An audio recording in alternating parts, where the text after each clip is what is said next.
Paimon never thought she'd see you two together. Nice to see you again, Traveler and Paimon. Oh, we're not interrupting anything, are we? Not at all. I wasn't in the middle of an interview or anything. I was just asking Miss Kuching about purchasing a kite. A kite?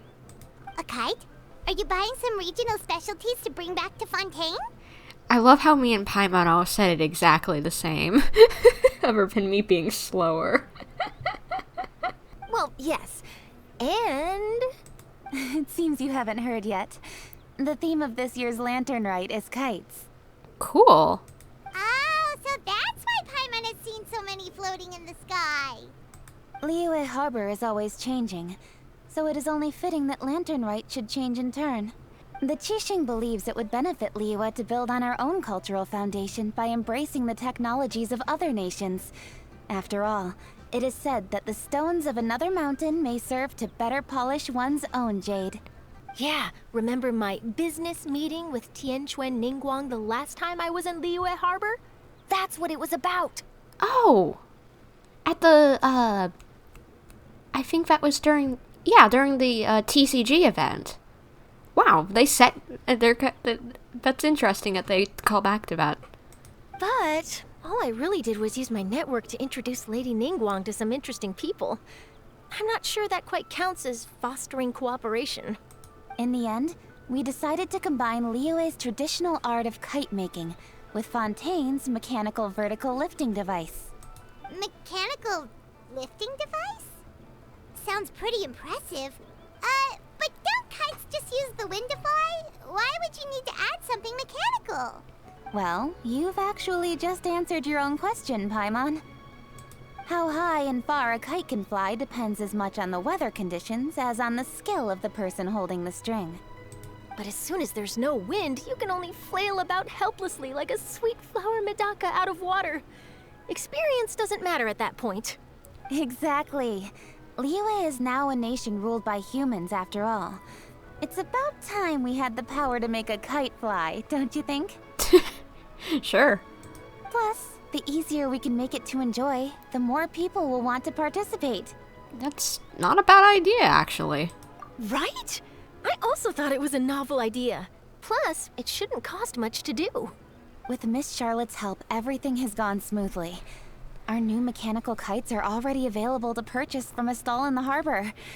We're having trouble keeping up with demand. That Whopper flower one is so cute. They may be annoying, but they're adorable. I love them. I want to squish one until it pops. It's so cute.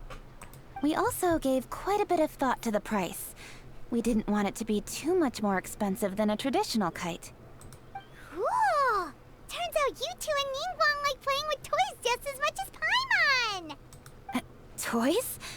They're not exactly toys. Kite flying can be for anyone of any age. It's not necessarily just a little kid thing. You see, Miss Kuching? That does seem to be everyone's first reaction. Although kites are one of our most time-honored cultural relics, outside of their use in certain ceremonies, I suppose they're considered playthings more than anything now. Yeah, I guess I can see that. But to me, there's so much more than that. Think for a second about how remarkable it is that a flimsy paper kite attached to a string has the capacity to touch the sky. It is this slight piece of paper that also carries the weight of Liyue's cultural traditions. There's an old poem that goes, "O kite born of paper, flying true and sound, a lone traveler wanders, just waiting to be found." In the past, poets from Liyue used kites to symbolize a feeling of longing, or evoke the peacefulness of idyllic rural scenery. If the people of today can derive enjoyment from this activity, they will not only be more likely to better appreciate the tradition, but also to pass it down to the people of tomorrow. True. That's the Kuching we know, always thinking 5 steps ahead of anyone else. Well said, Miss Kuching. I've learned quite a bit myself. As long as you're willing to listen, I'm happy to share. I also know quite a lot about the various folk traditions related to kites. For example, whenever a kite blew away, people would say it was the Adepti that summoned the wind to take it away as an offering. That way, You can turn an unfortunate event into an auspicious one. Yeah, that's cool. That's a fun little idea, kind of like a good luck thing. What about something more fun? Do you know anything like that? More fun. Let me think. Oh, I suppose we should first talk about how kites are made. It's another one of our precious forms of traditional craftsmanship. My grandfather told me that back when he was a boy, children learned the art of kite making step by step from their elders. First, you use the thin strips of bamboo to construct the frame. Then, you draw a design of your choice on a piece of paper, paste it onto the frame, and tie on the string. Then, you look towards the sky and release the kite to soar among the clouds. Some people write down certain names or desires on their kites, cut the string, and let them fly free. Others may place particular thoughts or meaning into the design itself. Are certain designs associated with certain meanings? I'm gonna jot all of this down. Well, for example, kites in the shape of a butterfly typically symbolize freedom, happiness, or the desire to break free.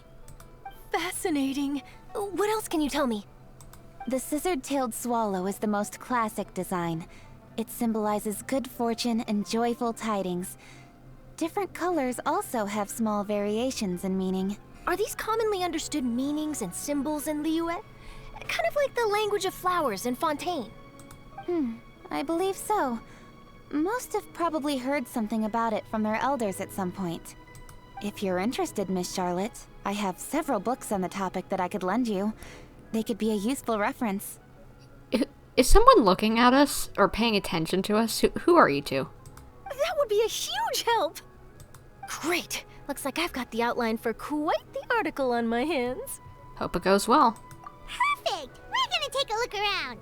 Then I'll show Miss Charlotte to my home for a little while. I almost forgot.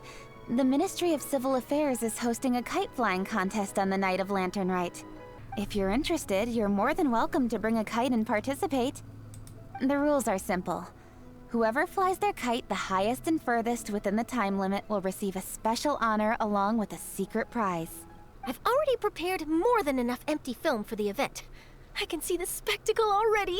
We'll be there, and we've got it because we got it in the bag. Maybe tone it down a bit, Traveler. What if we don't win? Well, we've had fun, then. It's better to keep a low profile until the competition starts. Then we'll give them a show they never saw coming. Oh, that secret prize is ours. You conniving little flying gremlin fairy. I love you, Misty Paimon.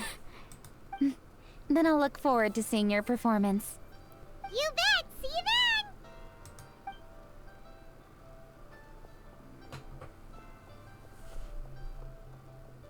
Wait, Traveler?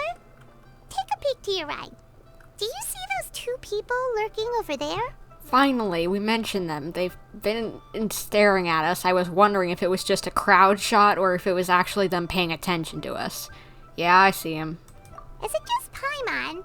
Or were they staring at us the whole time we were talking to Kuching and Charlotte just now? They seem fishy. The Keishing do attract a lot of attention.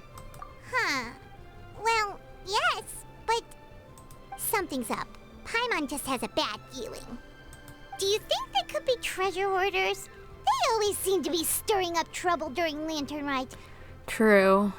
Oh, Paimon's sick of waiting around for something bad to happen. We should strike first, you know. Foil their plans before they even begin. Paimon zipping around like a little ninja. You go right, Paimon will go left. Wait. Paimon? Oh. It is with such an air of urgency that you appear before us. Your comportment suggests you believe us to have committed some heinous crime. Perhaps you could enlighten us as to your intentions. Zach Aguilar? As in, like... That sounds like, what's his name? Mooncarver? No one can forget that voice. Like, it sounds like Mooncarver. Or, like... the deer from the deer adeptus. Whoa, where did this fuddy-duddy come from? You should be the one doing the enlightening, buddy. Don't think we didn't notice you eavesdropping. One look and we could tell you were up to no good. Tell us everything, starting with your name. One bears no secrets before two such as yourselves. You stand in the presence of the mighty and illuminated Adeptus, Moon Carver.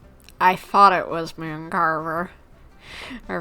So I'm guessing the other guy would be Mountain Shaper?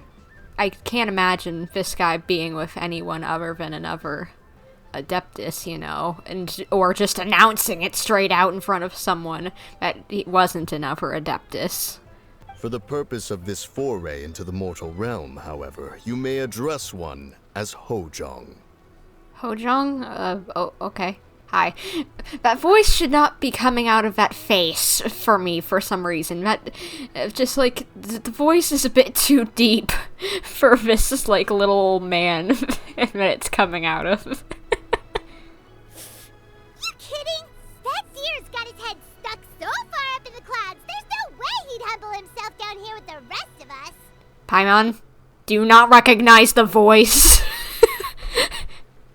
Oh my gosh, we're about to get smashed. You may want to hold your tongue, Paimon. Yeah. Don't think that Paimon is gonna believe you just because you know her name. Let Paimon guess. You're supposed to be Mountain Shaper, right? Yeah, I think so. Indeed. Mooncarver and myself have descended upon the mortal realm for a visit. The two of you may call me Jiahu. Jia and Dojong. Okay. I guess I'll try my best to remember those. Huh. Looks like you did your research. But in our experience, the harder you try to lead us on, the more likely it is that we've got a big fish on our hands. Paimon, just trust them already. The voice coming out of this man's body does not fit in it, and we know why. So, seriously, how could you not remember the deer's voice, for Pete's sake? That's iconic. We'll go straight to the Millilith and have you arrested for impersonating a Adepti. Lumine, do you actually believe her? That little harumph kind of arm cross makes me think that she believes Paimon and agrees with her that they're impersonating Adepti. Oh my gosh. That is 100% Mooncarver. I can't remember Mountain Shaper's voice, but that is definitely Mooncarver. Preposterous. Utterly preposterous. If you really are who you claim to be, perhaps you can prove it. Right. Tell us something that only an Adeptus would know. And it better not be some common knowledge that any person on the street could tell you. During the last lantern rite, we gathered at Mount Hulao with Rex Lapis and made use of Cloud Retainer's supreme cuisine machine to prepare bamboo shoot soup. Perhaps you have some recollection? Actually, yes, I do remember that. The flavor of that soup was more than enough to whet one's appetite. As such, Cloud Retainer assented to my use of the device beyond that singular occasion, providing other recipes to boot. Since then, one has dabbled in the pleasures of the culinary arts whenever time allows. Dabbled? Upon one's last sojourn to your mountain, did you not immediately attempt to hide the device behind a chunk of amber as soon as one's presence was known? Did one not speak up on your behalf but a moment ago? This is how you choose to repay that kindness? One is simply trying to emphasize the veracity of our claim. That does not mean you should reveal personal matters so readily. They might think one bears no difference from Cloud Retainer. Forget it. One does not have the breath to waste on such petty trifles. I suppose they really are the Adepti. That might have been more detail than we needed. Seems like you two are the real deal, and Paimon, sorry for suspecting you. But, for beings as forgiving as yourselves, this is just water under the bridge, right? Take it as a compliment to the quality of your disguise. Few people will be able to see through it. You indeed have an agile mind. Cloud Retainer was not mistaken in her high estimation of you. Paimon's still curious about something. It's just, Paimon understand why Mountain Shaper is here, but why did you decide to come to the city, Mooncarver? It's not really your thing, is it? It is but an inevitable eventuality. Long have the mountains remained strangely idle since Cloud Retainer's move to Liyue Harbor. Do what? She's done what now? With Lantern Rite near at hand, one would expect Cloud Retainer to provide us with an account of the festivities in advance. Yet to this day, she has failed to appear. Cloud Retainer is hardly the forgetful sort. One must never rest idle in the face of that which demands action. And since our acquaintances dwell in Liyue Harbor, we had to travel here in human form to avail ourselves of their aid, Cloud Retainers in this case. But a moment ago, one heard you speak of a mechanical kite of sorts. It appears the essence of the situation has hitherto revealed itself. Now it is time for one to retire back to one's abode. So, Cloud Retainer's probably been inventing something to win the kite contest or whatever, 'cause mechanical kites? Huh. So, you're not looking for Cloud Retainer anymore? Perhaps there are aspects of Cloud Retainer's temperament that remain opaque to young Paimon.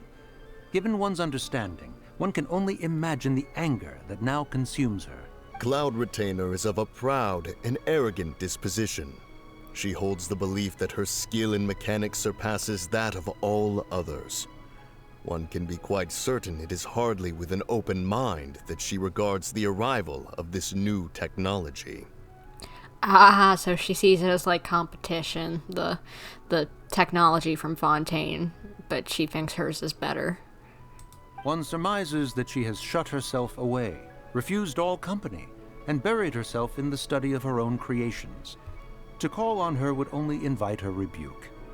However, if you do happen to cross paths with her over the next few days, do pass along one's regards.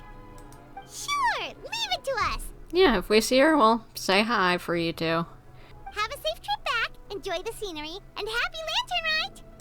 Thank you for your kind words. We shall now depart. We got all worked up for nothing, huh? All that trouble and it turned out to be people we knew all along. Well, it's still pretty early. Let's head over and check out the kite stalls. Paimon wants to see what kinds of kites we can buy to use in the competition. The bigger and prettier, the better. I want the Whopper Flower one. Welcome! Are the two of you looking to buy a kite? Would you like me to go over the different designs? Sure, but I know which one I want. I want the Whopper Flower. Woo! A scissor tail swallow! And a butterfly! And oh! This jade chamber design is our newest. It's been selling like crazy over the past 2 days. Does it also have a unique meaning? Of course. The jade chamber symbolizes wealth and abundance. The kite bearing its design is said to bring riches in the future to those who fly it. Oh, Paimon's gonna want that one because she wants riches. And she wants to be a rich little gremlin. Now I'm not gonna get my Whopper Flower kite. No, it's so cute up in the top right. I want my Whopper Flower kite. Oh, now that's Paimon's kind of kite. I know it. I know this little gremlin like the back of my hand. I apologize for the interruption, but are all your wares in order, Miss Xianyun? Yes, they're just over there. The paper, bamboo, and dyes. All the necessary kite-making materials. Wonderful! I'll pack them up and get a guard to deliver the goods to Yilong Wharf for you. Yilong Wharf? Oh, wonder what that place is like during Lantern Rite. Paimon would love to go take a look. Me too. Well, if the two of you are interested in going to Yilong Wharf, then could I trouble you to find Gaming and deliver these goods together? Gaming! Yes, we get to finally meet the boy. Is Gaming the guard you just mentioned? Well, yes. The communications office handles shipments and transports around Liyue. He works for the Secure Transport Agency, one of our sub-organizations. The problem is, many of my colleagues have taken leave during Lantern Rite to spend time with their families. So, our available workforce has seen a dramatic decrease recently. If you were willing to help out, then I could get a head start on my next appointment. You do seem really pressed for time. We'll help. Oh, wonderful. You will, of course, be compensated for your efforts. Now, at this time of day, Gaming should be somewhere in the vicinity. Just follow the main road until you see the head of a Wushou dance costume. Should be on your right. Be sure to come back if you'd like to buy a kite. I'll even give you a discount. Wait, I thought we had an agreement. Loser buys dim sum tomorrow? Look at you. Scowl like that for much longer and your face might stay that way. Hey now, don't be upset. How about this? You extend the invitation and I'll pay.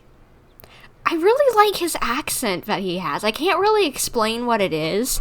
It's just like I don't know. I can't really pick a particular area where it's from. It's probably Chinese, since Liyue is based off of China. But just I really like how it sounds. It's very fun, unsounding. No way, Gaming. You're always the one picking up the tab. I'm not trying to be a sore loser. I just didn't expect you to come from behind to win like that. That was nothing. All in a day's work, friend. Perfect. Gaming is here. Sorry to interrupt, Gaming. We just spoke to a guy from the communications office who needs you to deliver some goods to Yilong Wharf. Oh, that must have been Longzhou. Looks like I've got work. Gotta go. Sure, go do your thing. Let's have a rematch when you get back. I won't let you win so easily next time. Alrighty, you can hand the goods over to me. Must have been heavy hauling them all this way. Let me take them off your hands. It wasn't that bad. It's just some kite-making materials. Plus, we didn't have to walk very far. Kite-making materials. I see. I really love his design, seriously. First of all, his eyes, I love that white ring in them. It makes him look so shiny. And I love his outfit. I want the hoodie. It looks so comfy. You just both him and Xianyun, I want their hoodies. I want to make a replica of their hoodies that I can just wear. They just look so comfy. I'm glad it wasn't too much trouble, Paimon. Still, I owe you one. Ah, and you must be the traveler. It's nice to meet you. Thanks for your help. No problem. Huh? You know us? Well, we're kind of famous at this point, so There probably aren't many in Liyue who don't. I've heard quite a bit about you two. You're quite well known around these parts. Whenever we literally saved the country, yeah, makes sense. Oh, and please excuse Longzhou if he forgot to thank you. Take my thanks in his place. No problem. He's a good guy. He's just been super busy lately, running around from place to place. Don't be too hard on him, yeah? No worries. No thanks is necessary. So, you here for Lantern, right? Yeah. Yep. It's always so lively this time of year. We were actually hoping we could tag along to Yilong Wharf and have a look around. Perfect. We'll go together then. I'm good with directions, so just follow me. Trust me, I know my way around. We can exchange stories, tell jokes, or just chat along the way. Oh, and there are a couple of good places to eat along our route. We can stop and grab a bite when it's time. I like him. He's a little fireball. I like him. The ingredients are fresh, the portions are generous, and the prices won't break the bank. You can order anything, and I promise, you won't be disappointed. Order anything? Paimon seems to be drooling already. Hey, did you really have to call Paimon out like that in front of our new friend? Don't worry, I understand. I joke around like that with my friends, too. It just shows how close you are. I guess so, true. Sometimes, yeah. Sometimes you gotta poke a little at a friend. Not too much, but maybe just a little. Oh, I just noticed he has a mole on his neck. That's interesting. And I remember whenever they were doing Ayaka, Ayato, and Toma, they put a mole near their ear, eye, or mouth. And someone mentioned that in Japanese culture it meant Ayato had one near his mouth because he has a silver tongue and is gifted with speaking. Ayaka has one on near her eyes because I think it's something about seeing beauty in things as well as meaning that she's perceptive or whatever. And And Toma had one next to his ear since he's good at listening to people about things and paying attention to their needs, you know. Oh, so I wonder if that means anything in Chinese culture or in some culture like that as well. Do you need to pack anything up before we hit the road? I can wait. Nope, our things are always packed and ready. We're pretty much travel experts at this point. Oh, that's right. Then let's get going. If we run into any trouble, you can count on me to protect you. I am a guard, after all. We don't need any protection, hun. Ooh, the docks are just a bit further. One step at a time. Hang in there. Why is it lagging? Wait, get behind me. I'll handle this. Oh, treasure hoarders. Another test subject. Seems Well- like we really can't go anywhere without running into treasure hoarders, can we? Yeah, it's not uncommon for deliveries to get intercepted. That's why this job needs guards like us. Paimon was impressed by your moves back there. You seem like a real pro at your job. Oh, that's not a skill I learned on the job. It's just a hobby. Have you ever heard of Wushou dancing? I don't think so. Really? Wushou dancing is famous in Ganyu Vale. Performers might be invited to promote the opening of a business or to spread good fortune during a holiday season. But I must admit, it has nothing on the popularity of the Liyue Opera. I'm also well aware that people in Liyue Harbor aren't exactly jumping at the chance to watch Wushou dancing. So, it's not something I do full-time. Aww. He wants to make it his full-time job and whatever, but he can't because not enough people wanna watch him. I feel so vindicated. I want to make this my full-time job, but I can't because not enough people are wanting to watch me. Huh? You have 2 jobs? How do you have the energy to do all that? It's not that tiring. You just have to take a rest. Ah, Paimon gets it, so you must sleep a lot then. Not really. Just yesterday, I stayed up all night playing cards. Oh. Let's go. The docks are just up ahead. Buddy, make sure to get good sleep. That's important, buddy. You little buddy. Gaming walks forward and exchanges a few words with a boatman near the docks. Next thing you know, he's called for everyone to board a bamboo raft. Finally, we can rest. Ooh, Paimon's shoulders are so stiff.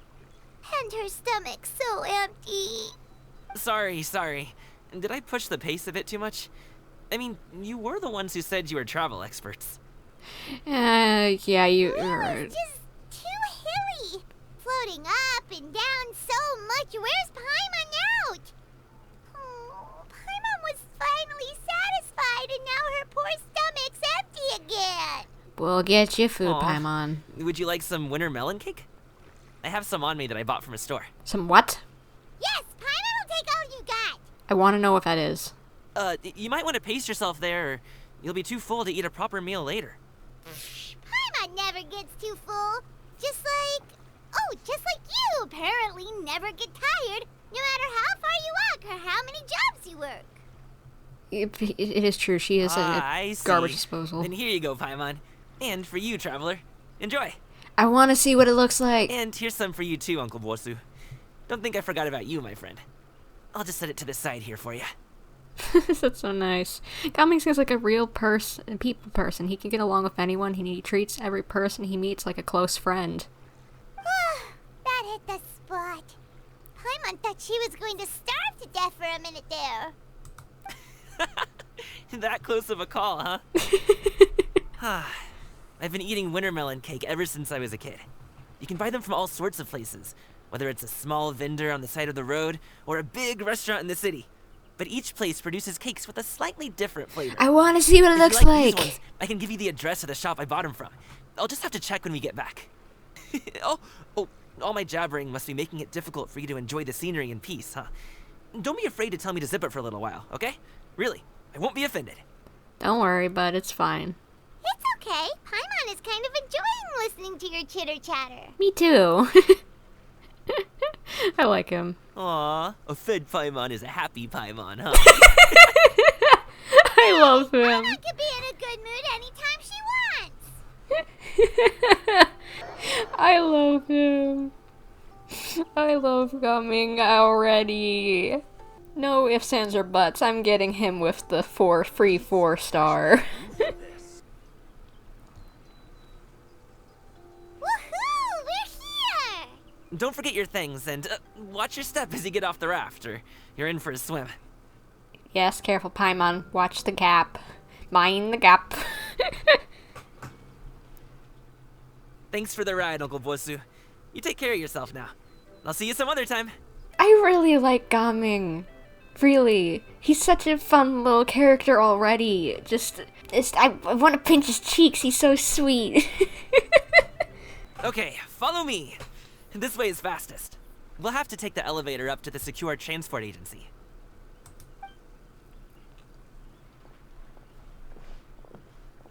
Hey!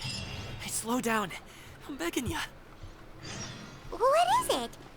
No one's gonna try any funny business when the street is this packed, right? Oh, well... how should I put it? Come on, spit it out! Do you see that group of people over there? Yes. Those are my relatives. What? What's wrong with that? Wow, you sure have a big family. Once they start buying things, they won't stop perusing till it gets dark. This is bad.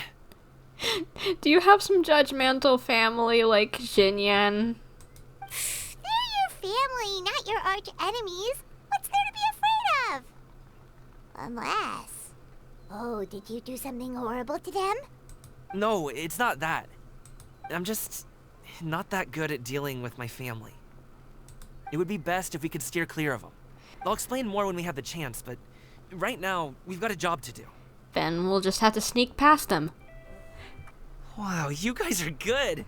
I'm impressed. That was nothing. It was a piece of cake. Oh, winter melon cake to be exact. I want to see what it looks like. You really liked it, huh? Ooh, you know what? I'll buy you a whole bunch and pile them so high you could swim in them. As long as you don't wind up drowning, Paimon. Are you actually going to do that? That'd probably be expensive. Hey, Uncle Jirgui. These are my friends, the Traveler and Paimon. They came to deliver some goods with me. So, I guess I'll go ahead and take these over to Uncle Yongzan then? Yes. Thanks for your hard work. I should thank you both for your trouble as well. Please take a seat and rest for a bit. I'll prepare some tea. No need. We'll be off soon anyway. Hey, we're already here, aren't we? No harm in taking a load off for a bit. Plus, I know the Secure Transport Agency has some great Zhongli tea stashed around here somewhere. I promise you, one sip and you'll be hooked. Anyway, you just sit down and relax, Uncle Jirgui. Who would I be if I just sat here and let you go through all this trouble? Leave this to me. I have to be up and about to drop these goods off anyway. What's a little extra time on my feet? Oh, you aren't too picky, right, Traveler? I know Paimon prefers things on the sweeter side, so I won't steep the tea too long. And I'll add some dim sum pastries on the side. Aw, you noticed what Paimon likes? Well, you like the cake. What do you expect? How long have you two known Gaming? Less than a day. Oh, not long at all. We just kind of tagged along on his trip to Ylang Wharf. He's just a super welcoming guy. We became friends, you know, just like that. That's just how he is. He's the attentive sort. Really knows how to look after his own. A while ago, one of our guards had to take off work. Said his joints were hurting due to the rain. Gaming personally went all the way to Boo Boo Pharmacy to get some medicine for him from Dr. Baiju, then traveled through the night to deliver it back to him. Aww. That young man has such a good head on his shoulders. How can anyone not love him? I mean, there is his dad, but, well, ask anyone else. Oh, so he does have a judgmental family. Okay, good to know. That's why we were probably sneaking. Uncle Yongzan says he doesn't have the personnel to spare for this delivery right now. So what do you think, Uncle Jirgui? Should I go ahead and deliver it instead? It feels like we've troubled you enough already. It's kite-making materials, though. Could be for a kid. I'm sure the sender wants it delivered before Lantern Ring. Oh, by the way, here, have some tea. All right then. Deliver it if you want to. Ooh, are you free in 2 days? How about we grab some dim sum from Xianyun kiosk? My treat, and don't even think about trying to pay. Whoa, that's way too generous of you. Yeah, Shenhe kiosk. That's expensive if I remember, because it's like they've talked about that in lore before. Don't mention it. Just think of this as a thank you for all your help. Besides, the thing between me and my family, it's a long story. It might take some time to tell. Sounds good. Paimon never says no to free food. Alright, don't feel like you have to tell us, but alright, I guess see you at Shenhe kiosk then. Alright, then I'm off. See you in 2 days. Oh, and Paimon, make sure not to eat too much before then. Don't say I didn't warn you. Is he underestimating Paimon? She's just gonna have to show him how much she can really eat. Paimon, don't eat a hole in his wallet, please. Anyway, is Gaming's family situation really that complicated? He has such a happy-go-lucky personality. Plus, he's an enthusiastic and diligent worker. It's hard to imagine a guy like that being troubled by much. Well, sometimes the happiest people are the most weighed down by things, you know? How should I put it? Since he already plans to tell you himself, you don't need an old man like me to add my 2 cents. You seem to be around the same age, so you might have a lot in common. Perhaps you could help him talk things through. Consider it a favor to me. I'll try, I guess. If you have the time, maybe you can make a little flag for us to wave about. It can say, "We provide aid in spades." Couldn't hurt to advertise our services, right? Well, I can certainly arrange that. Is there anything else you wanted to say? Wait, seriously? Paimon was just joking, but if you're going to get us something, she'd much rather have winter melon cake instead. You little goofball. Seems like Gaming really has rubbed off on you. Would you like some more tea? I think there's some left. No thanks. We came all this way and still haven't gotten a chance to look around the wharf. We should see the kinds of kites they got. Maybe they'll have ones you can't find in Liyue Harbor. That's not a bad idea. All right then. Please do let me know if you'd like more tea. You're welcome to stay as long as you like.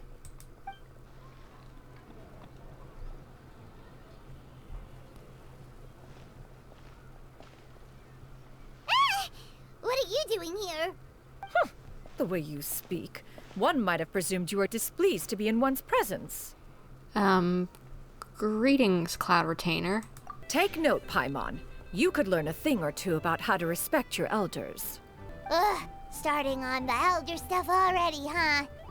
Shouldn't you be back in your cave tinkering away at some kite-related thingamabob or something? What brings you out here? And what's with that huge box next to you? Ah! Paimon gets it. You're here to do some shopping, aren't you? And what of it? The Qixing's decision to integrate Fontanian technology into said kite-flying competition is of no consequence to oneself. Did you expect one to willfully compete against the whimsical trends of worldly sentiment, or perhaps even fall to petty sulking over such? It's not that we think those things exactly. That's just what Mountain Shaper and Mooncarver told us, or Chia something and Ho... Paimon can't be bothered to remember what their aliases were called. Jie and Hujong, I believe. Anyway, they went to Liyue Harbor to look for you. They even asked us to pass along their regards if we ran into you. Oh, huh. Xianyun? Did she forget about them? It appears time has quite flown since one's arrival in Liyue Harbor. How could one have forgotten about those 2 old fossils? One shall have to bring them back some divine herbs to atone for this slight. Nay, given that one has ventured all this way to Yilong Wharf, tea would be more advisable. A great thought has illuminated one's mind once again. One is reminded that certain purchases have yet to be made. Perhaps you two could wait here whilst one performs this task. It'll be but a moment.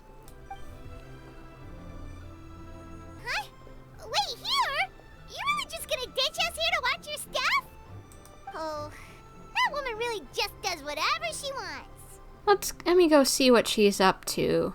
Ooh, you can watch the stuff yourself. Hey, not you too, Traveler! Oh, all this Paimon ditching is super not appreciated. Just come back soon, okay? Paimon doesn't want anyone to try and steal his stuff. Welcome. Please have a look around. We only sell teas of the finest quality, sourced directly from Xianyun village. Might I recommend the Sunglo variety? It's one of our specialties. Now, that sounds promising. One will bring some back for those old fossils, and all will be well. 2 boxes will do. Wonderful. By the way, we're actually running a special lantern rite promotion. Buy 3 boxes, get 10% off. 4 boxes will net you 20% off. 20% off 4 boxes. This merchant strikes a fair bargain. One might as well give some to Morax and Ping, too. Then 4 shall suffice. I see. Are you intending to give these as gifts?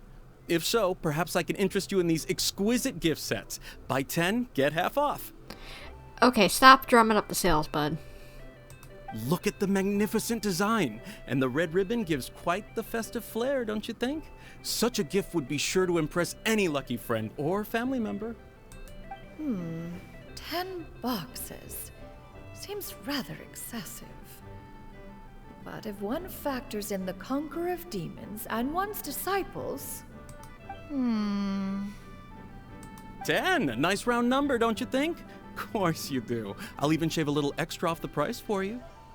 That is agreeable. I will have these boxed up then. Of course, right away. I see you have quite the eye for fine items, mademoiselle. Perhaps some of my wares might also be of interest to you. Okay, she's going on a shopping spree now. I'm a toy merchant from Fontaine. You'll get nothing but the finest and most intricate clockwork toys Mora can buy here. Each one sure to be a source of endless amusement.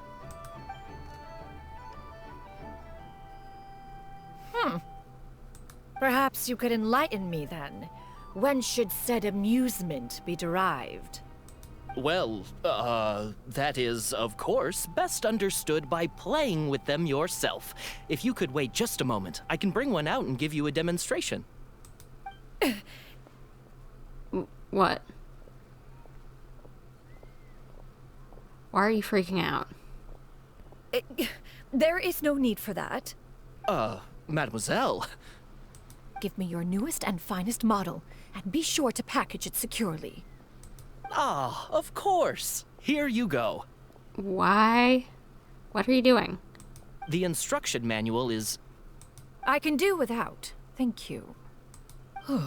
Many watchful eyes surround this place. If one were to be spotted purchasing a mechanical toy such as this, a child's plaything no less, it would only invite scandal.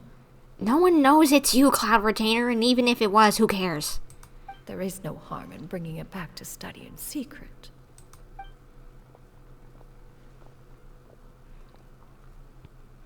I should head back before Xianyun notices.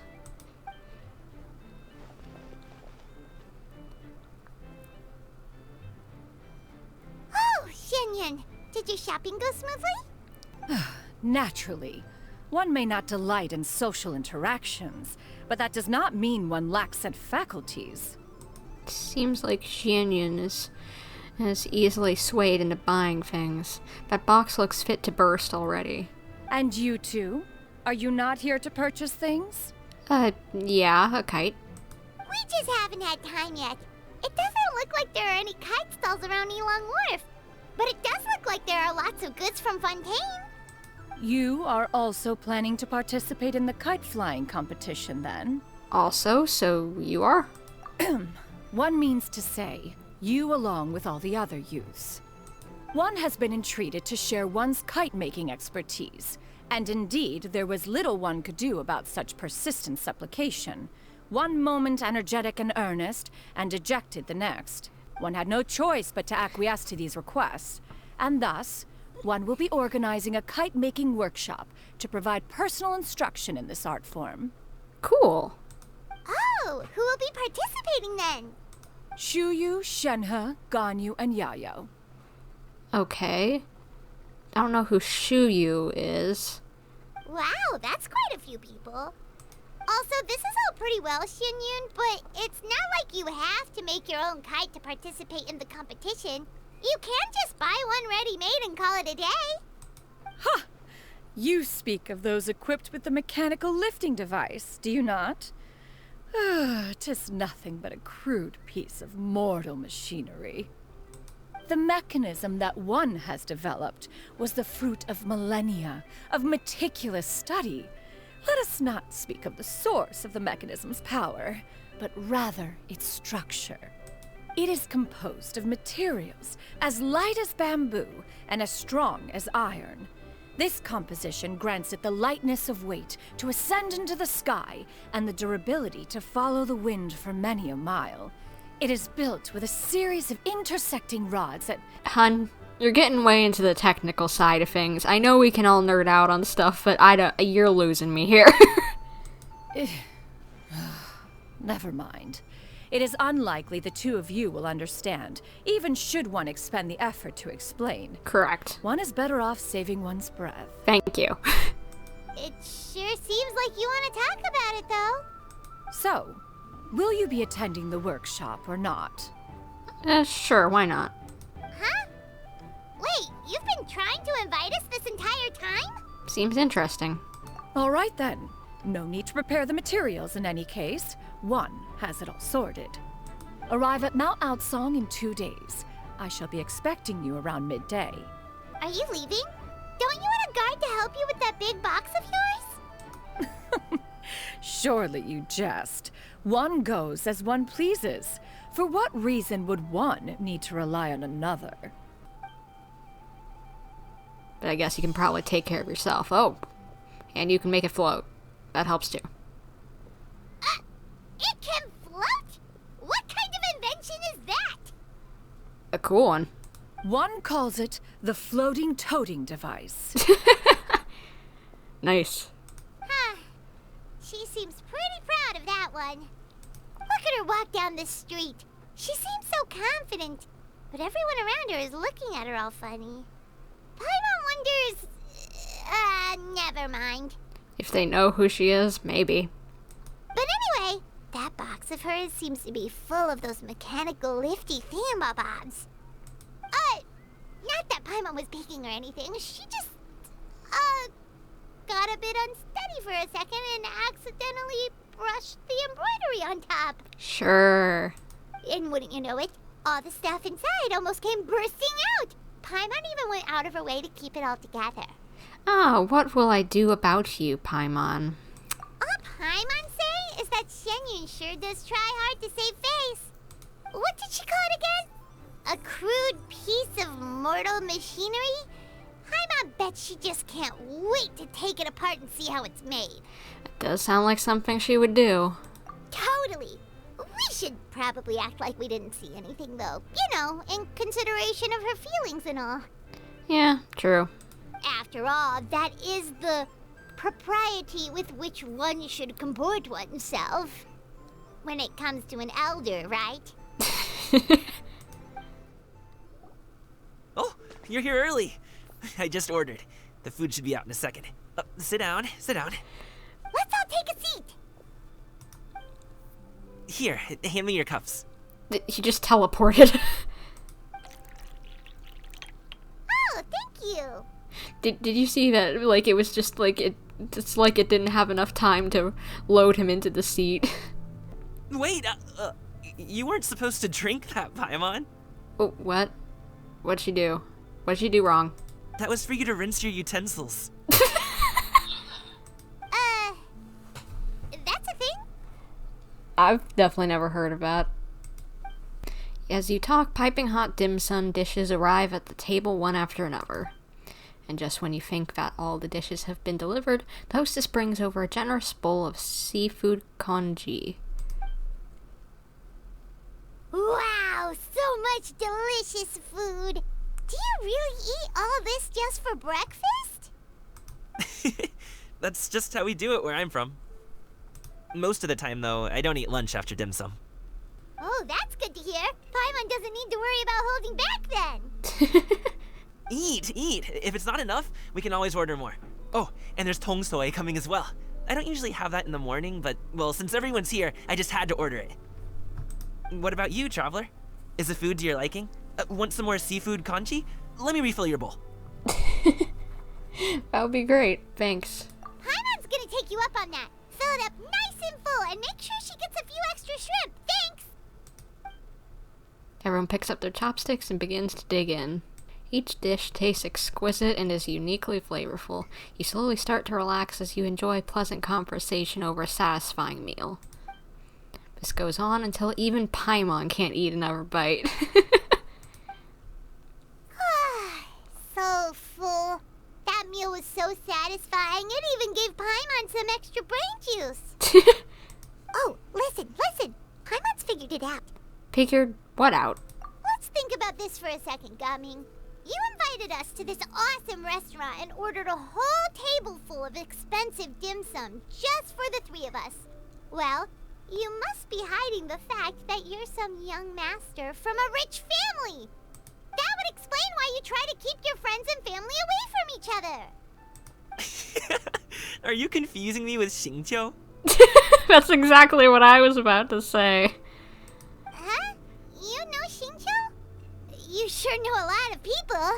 He seems like the Toma of this region, kind of.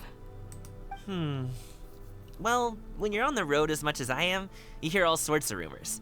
Sometimes they're true, sometimes they're not. What it comes down to is being able to tell the difference.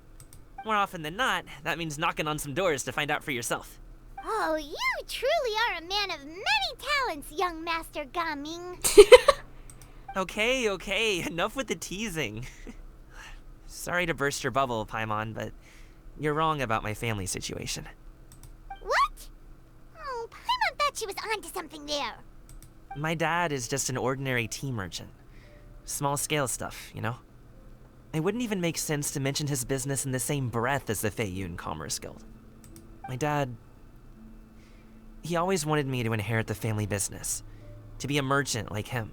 Oh, that's why. His dad wasn't a fan of him because, let me guess, he wants to do the dancing stuff, the Wushou, something like that pronunciation, and dancing for his main job, but his dad doesn't want him to because he wants him to take over the business, I'm guessing. But that's just not who I am. It's not who I ever wanted to be. Gaming always seems so happy and carefree. This is the most serious I've ever seen him. This topic must be very important to him. Have you ever talked to him about it? You know, about your interests and aspirations and stuff. Of course I have. I told him I wanted to be a Wushou dancer. That I wanted all of Tevat to see what I could do. According to my dad, though, that wasn't a real job.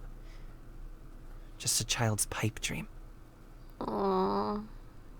Oh, that's terrible.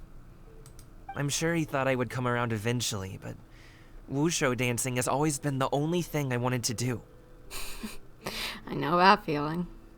One day, he tried to get me to visit some other tea merchants to start building the right relationships, but I refused to go.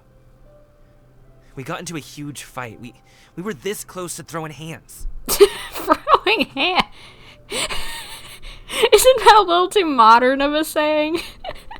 Sorry for laughing at this serious little conversation, but isn't that a bit modern of a saying? I don't know, maybe that's just me, maybe I'm wrong. In the end, I was so angry that I ran away from home. I haven't been back since. That's why he didn't want to see his family, because they'd be like, "Where have you been? Oh my gosh, we thought you were dead!" I know this. Don't get on my case just yet, okay? It's not like I think I'm completely without fault. No, I know that it wasn't the right way to go about things. But my dad's stubborn. No matter how hard I tried to convince him, it just went in one ear and out the other. There was no changing his mind. I knew talking would only get me so far, but If I made it big in Liyue Harbor, the results could speak for themselves. Gaming. But I'm sure you both already know how that's going. Wushou dancing's just not that big in Liyue Harbor. Aww. In the past, I would go door to door from store to store, asking if they would be interested in hiring a performer. Most times, I wound up eating nothing but humble pie. And you can't just rely on dreams to put food on the table, right? So, I found a job as a guard to make some money. And now I have enough to get by and then some. Well, that's good. Still, change takes time. Gotta take it slow, you know? Gosh, I relate to him with my YouTube channel so much. Paimon understands. Okay, enough of all that serious talk. Our tea's getting cold. Ooh, let's do something fun this afternoon. What do you say, huh? I'll organize. Actually, we kinda already have plans this afternoon. Yeah, sorry. We told Xianyun that we would go to her kite-making workshop. Oh? Are you interested in kite-making, Gaming? Oh, no. It's just that I happen to know Auntie Xianyun. Xianyun? Auntie Xianyun? Auntie is no way to address a mighty and illuminated adeptus. Do you not know who she really is, Gaming? Oh, I know that she's an adeptus. I met her during a delivery once. But hasn't she been in the city lately? She's even tried, with some limited success, to change her terms of self-address or something like that. Oh, not mentioning the one must, she did before. She said I rather than one. Well, she's trying. She came to see me a few days ago to ask about luminescent dyes. Oh, wait a second. She doesn't plan on putting those on a kite, does she? Maybe. Is that not something you can do? It's one thing to use it on cloth, but applying it to paper is another matter entirely. Why couldn't she tell me what she wanted them for? Yeah, she does seem to have trouble with that sometimes. It would be such a shame if everyone worked so hard on their kites only for them to get ruined in the end. Okay, I'll go with you. If Auntie Xianyun wants to use those dyes on a kite, the formula will need to be changed. Great! The more the merrier! Ganyu! Ganyu! Come on, wake up! Some friends have arrived! Ganyu, get some rest, girly pop. Hello, friends. Ganyu! Oh, I have some mint oil. Perhaps we should try that. A guest at Wanmin Restaurant recommended it to me. I've tried it. Its stimulative effects are much stronger than what can be achieved from chewing on mint leaves alone. Oh no, she's falling back asleep. And she's snoring. Apologies in advance. Wait! Shenhe! Not there! You see Shenhe take out a small green bottle, extract some minty-smelling liquid, and apply it to Ganyu's horns. Xiao and Paimon look on in shock, mouth agape, but cannot stop her in time. See? It worked. She's awake. Are you okay, Ganyu? Do you need some water? Or maybe something to eat? I'm fine. I just feel chilly all over. I don't know this. Are her horns sensitive? Or something? Huh. Was it that effective? Chilly, huh? Master always says a cool head leads to a calm heart. So, does this mean that heat's what we need to help you, Ganyu? Paimon doesn't think that's what the expression means exactly. Yeah. I feel a bit better now. Was I asleep? Must have been around the time I usually take my midday nap. Did you not sleep last night? That does seem to happen to you often. Perhaps you should come work at Wanmin Restaurant with me. We get off at 10 on the dot every night without fail. Wait, she works at Wanmin Restaurant? When did that happen? I could never. I'm sorry. I seem to have missed your name. You are... Me? My name is Gaming. I work as a guard for the Secure Transport Agency. Gaming.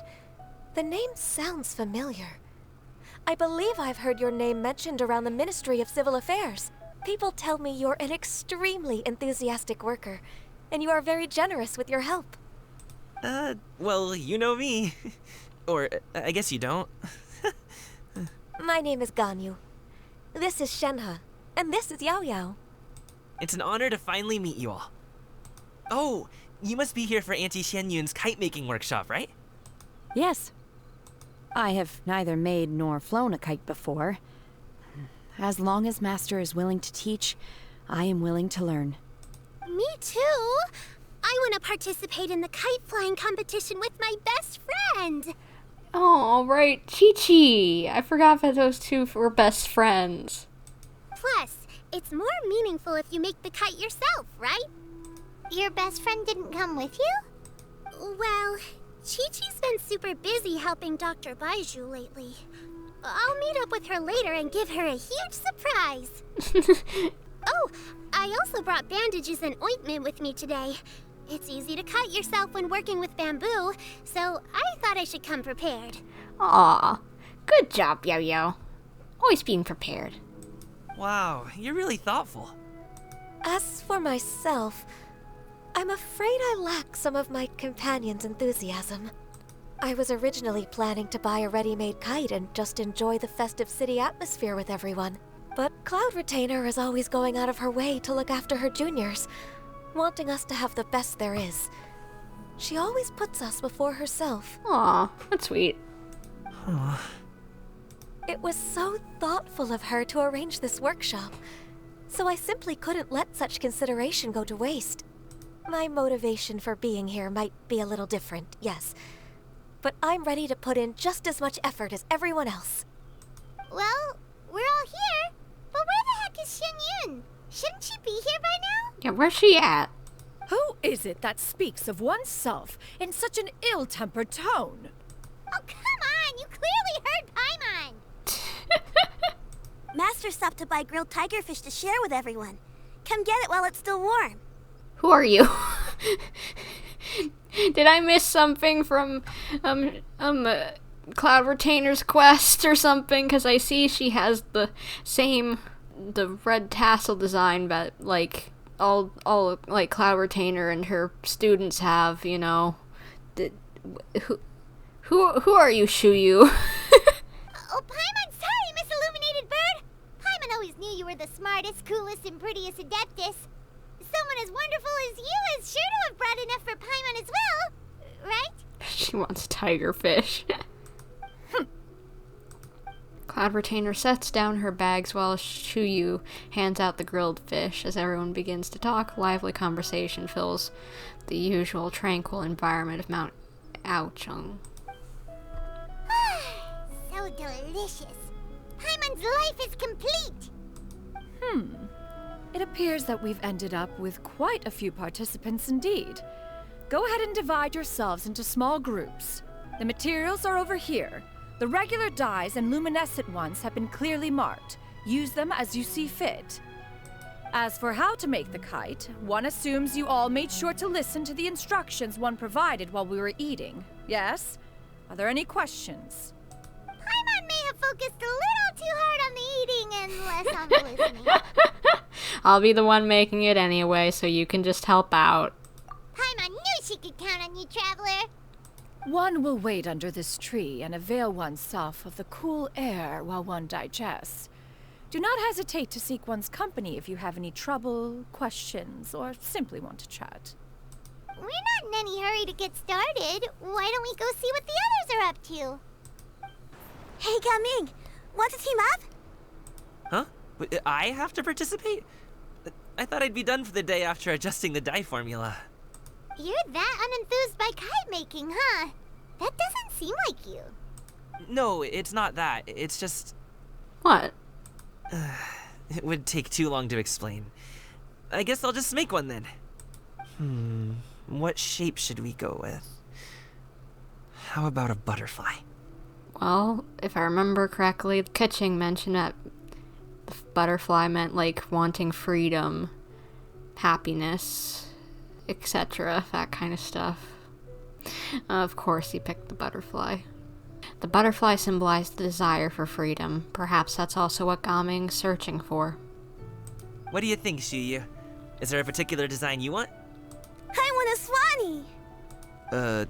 That might be a little hard to pull off. I don't know what a swanee is. True, but I still want to try. They're super cute. Okay, it's decided then.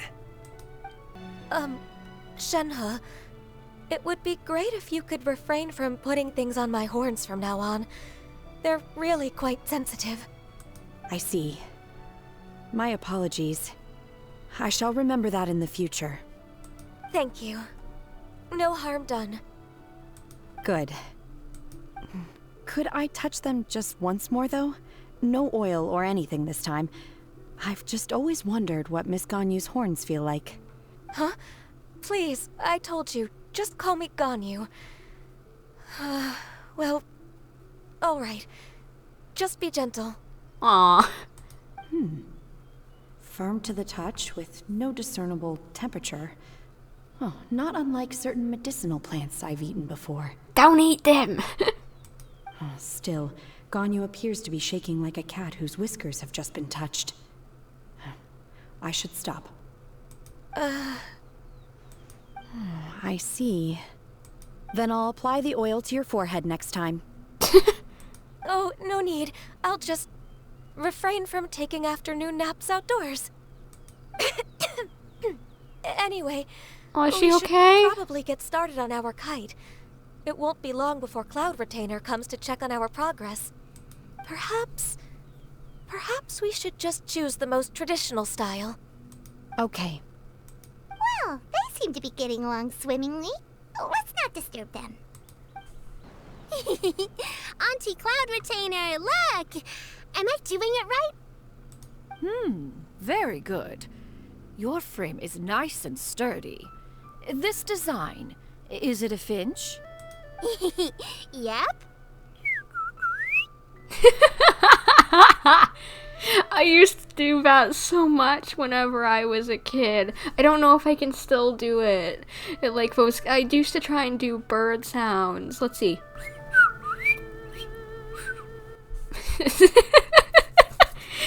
I'm not as good as that, but I used to try and talk to the birds by doing that as a kid. Oh my gosh, I unlocked the childhood memory for me.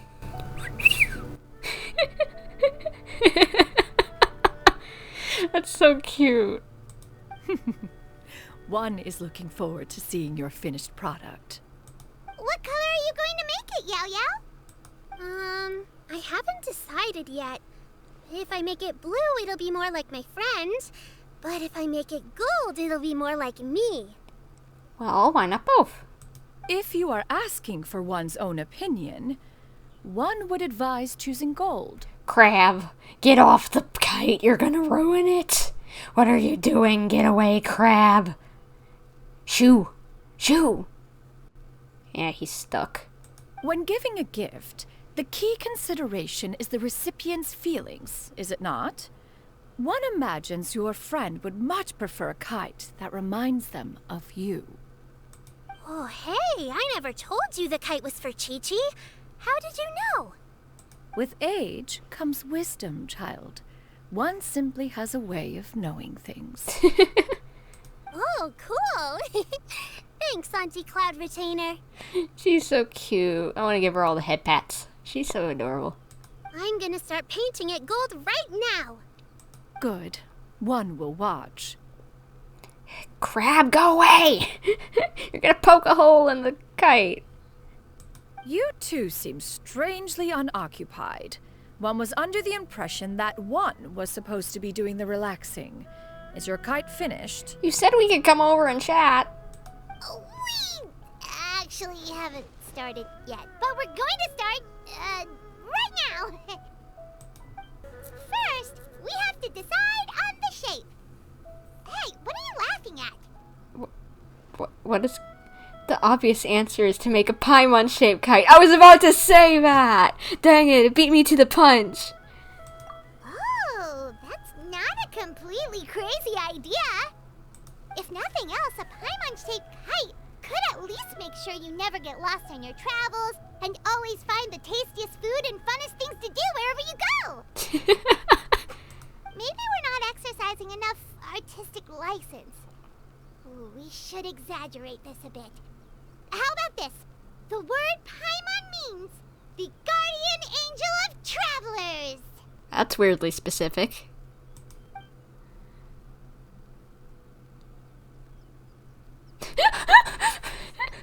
That's so cute! Now, what expression should we give her? Since the kite is going to be flying super high in the sky. Oh no. She should look pleased with herself. She should look afraid. She should look guilty about something. I get to pick. Oh no.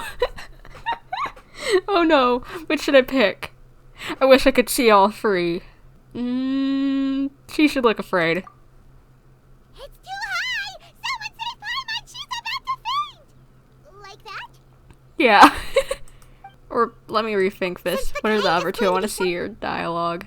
Ooh, like this? Ooh. The title of Champion Kite Flyer is mine! Ooh, Paimon totally didn't do anything wrong. And even if she did, she doesn't deserve to get shot up into the sky for it. Something like this, then. I like the scared one. It's funny. It's too high! Someone say Paimon! She's about to faint! Like that? Yep, that's the one. Now that we've decided, let's make it happen! Let's see. Show me! Show me! It's done! Paimon has to say, Kai Paimon might even rival real Paimon in terms of cuteness. Now we just have to attach the string, right? I want to see its face! All right, gather around, everyone. No! Let me see it! Oh, Xianyun's calling us! Let one take a look. Wow! Ganyu and Shenhe made a scissor-tailed swallow! It's so pretty. It is cute. Yep. The coloring makes it look a lot like Master. Does. If the tail wasn't split in two like that, it might even be a spitting image. If you look closely, there are a few spots where the colors go outside the lines. Did you doze off while painting it, Ganyu? I did the painting. Oh. I stared at the paper for quite some time, but I simply could not recall the coloring of any bird. Except Master. Aww. Or should I say that I'm too familiar with her crane form? Even when she stands before us in human form, all I can see is blue and white.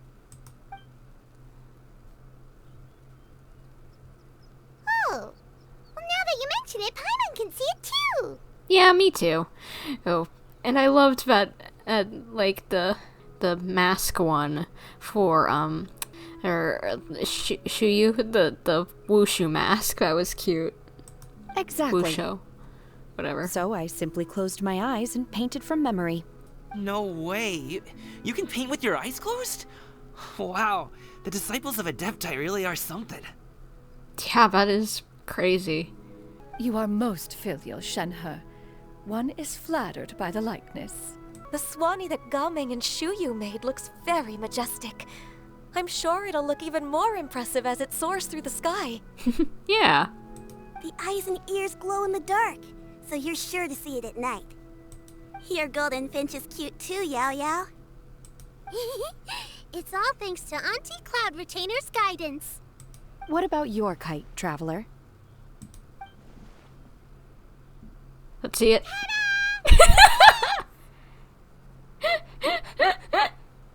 Oh, cute. Oh my gosh, he's about to die. That's hilarious. Why does Paimon feel like you're laughing at her and not with her? I'm just admiring the expression you chose. Whether the kite soars high in the air or comes crashing straight to the ground, it's still fitting. Yeah, exactly. That's quite the impressive feat, actually. Is that the Jade Chamber? What? Where'd that come from? Oh?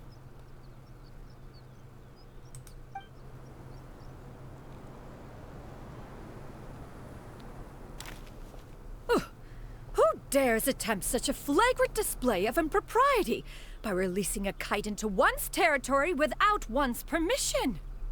I don't know. Oh, and to do so by making use of this crude piece of mortal machinery. One simply must know who it is that possesses such impertinence. Whoa, she just poofed into bird form. Continue attaching the strings, everyone. One will be but a moment. Cloud Retainer!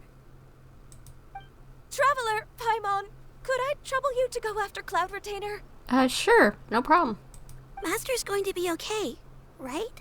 Well, of course she'll be okay, it's just she might be a little fussy. I'm more worried about the person who released the kite. That too. This Fontanian device of mechanical motion is quite curious indeed. Oh, so they bought a kite and were testing it out. Now they're about to get their necks broken by a Cloud Retainer. Now is hardly an opportune time for your musings. Someone among us was not sufficiently attentive, and now the kite has vanished. Calm yourself. Do you have any recollection of its last location? One believes it drifted in the direction of Mount Outsong. Perhaps it is mere happenstance, but one feels a certain sense of dread at the thought. You should. Your concern is misplaced, surely. Cloud Retainer is either in the city looking after her disciples, or secluded in her abode attending to her research. She will not notice that kite. Yeah, you're not accurate this time. On the subject of said kite, however, one simply must remark on the genius of its windlass lift technology. One cannot help but surmise that its ingenuity rivals that of Cloud Retainer's creations. Hopefully she doesn't show up just now, otherwise you're dead. Still thy tongue. If Cloud Retainer were to hear you profess such a thing, we can both say farewell to any further use of the Supreme Cuisine Machine. One presumes that this kite belongs to you. What'd I say? Huh? Regard the situation with which we are now confronted. This is all your fault. Can you do telepathy? Or One's fault. One seems to recall that releasing the kite was no solitary endeavor. either that or they're whispering, and they're doing a bad job at it. Say something, Mountain Shaper. Surely you can think of something to appease her. Further explanation shall only fan the flames of her wrath. It would be better to stay silent and retire at the earliest opportunity. We can hardly avoid her forever. That may suffice during Lantern Rite. But what about the Moon Chase Festival? Sooner or later, she will discover our true identity. Wait, does she not realize it's the two of them? Hello? Go retrieve the kite. Absolutely not. You retrieve it. That is not our kite. Oh, so an adeptus such as oneself is mistaken then? Ah, you're an adeptus? Please forgive us for any impropriety. I truly possess no inkling of who could have released a kite into your esteemed domain. Pray, who could be responsible for such wanton behavior? I feel like the extreme amount of vocabulary is not helping you conceal your identities. Verily, verily, we were but delighting in the surrounding scenery. This locale is home to such exquisite... mint! Well, and if that's all, then we'll just be on our way. We finally caught up. You sure do fly fast in your illuminated bird form, Xianyun. Mooncarver? Mountain Sheeper? What are you doing here? Oh no. You? She didn't know. Okay, now Paimon's getting a weird vibe. Did she say something wrong? Yes. They're gonna die now. It is of no consequence. Long has one seen through their disguises. One was simply curious as to how long they would keep up the act. Okay, are you two gonna die, or is she just gonna be understanding? Then you are not angry? How could one feel anger at the sight of two old friends enjoying themselves? One is also well aware of how enticing these city novelties can be. So she isn't gonna wring their necks? We were simply consumed by a fit of festive spirit. Seldom do we get the opportunity to partake in the delights of the times. However, we are far from being as adept as you in matters that require a deftness of hand. No worthy kite could be born of our own making. Thus, we could only take the convenient route, so to speak. Your prowess in mechanics is unparalleled, Cloud Retainer. You wield the wind and waves themselves. Your singular talent stands unmatched across the land. Of this, we are well aware. One has guests to attend to. We will have to convene again some other time. Traveler, Paimon, do try to keep up. Okay. I'll see you in a second. We're leaving already? All this flying from place to place is wearing Paimon out. It seems that one's concern was misplaced after all. Then, should we continue flying the kite? A splendid suggestion, but it would be advisable to change locations. Yeah, probably a good idea. Perhaps your mountain would suffice? It is more than spacious enough. A fine idea. A fine idea indeed. They're back.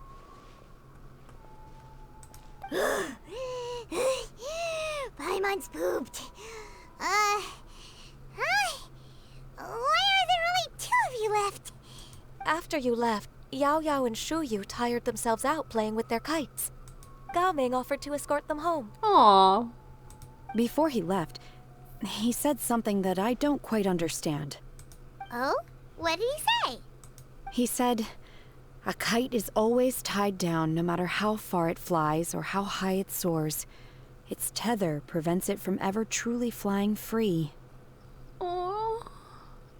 That's how he feels about himself. He looked quite dejected as he said this. Now that you mention it, Gao Ming did seem to have a rather strange attitude towards kites. Perhaps he sees himself reflected in them. A reflection of himself. If I were a kite, I would cherish that tether as a symbol of kinship and the bonds that tie us and... Shenhe? It may be an exceedingly slim and distant connection, but lose it, and you lose that which links you to home. If Gao Ming truly sees a kite as a reflection of himself, then I fear I understand his words even less. Well, it helps that we know how he feels about his passions and whatever. Well, people often have different points of view depending on their mindset and experiences, right? It's actually quite normal. Just like some people can eat spicy food, but others won't go anywhere near it? Yes. Exactly. That's why tolerance and understanding are as important as they are. Tolerance and understanding? What brought about this conversation? Did one miss something? We were just chatting. You don't have to butt in on every little thing, you know. Where were you anyway? One was merely doing a bit of cooking. Night fast approaches. If you are otherwise unoccupied, one would entreat you to stay and eat before you depart. Food.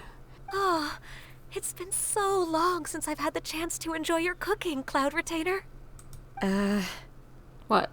Worry not. One has prepared a variety of meat and vegetable dishes. One is more than familiar with everyone's culinary proclivities. We'll take you up on your offer then. Shenhe, Ganyu, come with me. Whoa, what's with all the secrecy? You're not trying to play favorites, are you? If you're ready to serve the food, we can help too.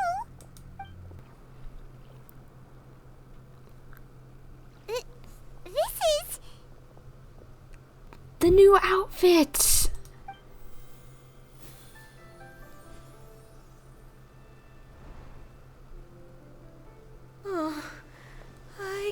the wind brushing against my legs. This is a bit embarrassing. Aw. I know that feeling. I'm that way anytime I've worn a skirt. Because I'm always wearing, like, jeans. Is the headpiece secure? I should have asked Cloud Retainer to check before I stepped outside. You look fine.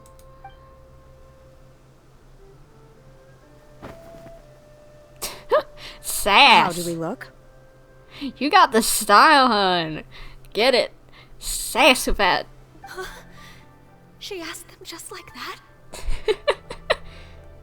You look great, both of you. You look pretty too, Ganyu. Oh, how should Paimon put it? You both look so elegant and refined. Those outfits really suit you both. Given that one employed the services of the best tailor in all of Liyue, one would expect nothing less. What colors have you been partial to lately, Shenhe and Ganyu? Lately? Why is Cloud Retainer suddenly asking about what colors we like? I like black. One is gratified to see one's disciple has inherited one's own tastes. The color black doesn't get dirty easily. A virtue I've come to value recently. Or it looks looking cool, like I think. And you, Ganyu? I favor blue and black. And the material is sufficiently comfortable, yes? Yes, very. I simply cannot thank you enough, Cloud Retainer, for this gift. And the kite, too. Thank you, Master. One is content, as long as you are pleased with the gift. One hopes these garments will see much use. They fit in a bit more with Cloud Retainer, or with a bit more black in their outfits.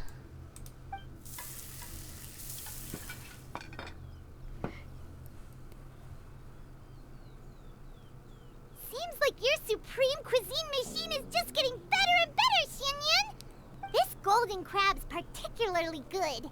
The shell's deliciously crunchy, and the meat inside is so succulent and sweet. Paimon can't stop eating. It's a good thing Gaming isn't here, or Paimon would have to duel him for the food. You know, with chopsticks. It would be a close match, but you'd trounce him. He traveled all this way on account of the kite-making workshop, and he spent the whole afternoon looking after Shuyu. One was hoping to treat him to a meal. Oh well. One will just have to extend one's thanks in person. It's rare for someone to make such a good impression on you, Cloud Retainer. One has high standards. He appears to be a young man of much merit, and one is not the type who would see such potential squandered. He is pretty cool. It appears that he wishes to break free from the kite string that tethers him. Kite string? Huh. What strange metaphors you speak in, Shenhe. Ever since you returned from one mean restaurant, your turns of phrase render one at quite the loss. Well, it's more so what he said, but yeah. Where do we even begin? Oh, do you know about the conflict between Gaming and his dad, Xianyun? One has only heard that the two are not on good terms. He ran away from home and hasn't been back since. Oh? Ran away, you say? Oh. One believes we would all benefit from a more thorough retelling. Start from the beginning. Oh, okay. Paimon just hopes he won't mind. Yeah, hopefully he doesn't mind. What? This shall not do. What? Lantern Rite fast approaches. We must make haste. As one was contacting various tailors around Liyue, one could not help but be reminded of Menogias. He possessed a singular talent for clothing design. He had an exquisite eye, not just for fabric selection and color pairing, but also for what accessories could best accentuate a garment's overall styling. What does this have to do with coming? At a gathering of adepti, Bonanis once complained in secret to some of the ladies in attendance that the skirt Menogias made for her was too long and impractical, lamenting that it would only hinder her in battle. However, when one asked Menogias his opinion, He remarked that the train of the skirt would serve to enhance her adeptal countenance by exemplifying a certain elegance. Menogius was that type of person. When it came to topics relating to garments and accessories, not even Rex Lapis could best his stubbornness. But still, what does this have to do with coming? And later... one seems to have strayed off topic. Yes. One means to say that Lantern Rite should be a day of reunion. It is a time to address problems before they turn into regrets. Fate is fickle. The cruel reality of this world is that suffering and misfortune can befall any of us without design or reason. If there is a chance for young people to remain insulated from this reality, one should do one's utmost to make it so. Aw, well that's sweet. That's nice and all, but... What are we gonna do? Do you have any ideas, Cloud Retainer? Perhaps adeptal arts could be of use. No. Mechanics, perhaps. One fails to see its use in a situation such as this. Is there anything I can do to help? Combining our efforts is a fine idea indeed. I wanna help Gaming. Me. Let me help too, if I can, of course. Aha! One has an idea. How about this? Does that make sense to everyone? Yep. Oh, Paimon really hopes this works. One's designs never fail. Now then, I counsel rest for all, and to make the necessary preparations. One shall see you in 2 days. Hi, Gaming! Paimon sees you've certainly gotten an early start this morning. Playing games already, are we? Who won this time? You the one buying dim sum again? Hey, when you put it like that, it makes it sound like I'm always the one losing. Ah, perfect, you're all here. There's an important commission I need your help with. All right, I've got the time. Where are the goods? It's not just goods this time. I need you to escort a tea merchant and their wares from Chaoying Village to Liyue Harbor. A very important client has requested to meet with him. It's gonna be his dad, isn't it? Sure. What's this merchant's address? Here.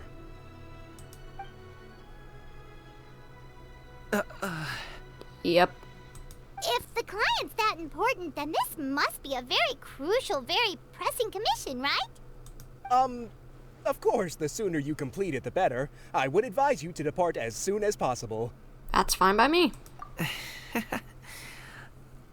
All right, don't work too hard now, Longzhou. We'll set off then. Hello, you must be the tea merchant heading to Liyue Harbor. We're here to escort you.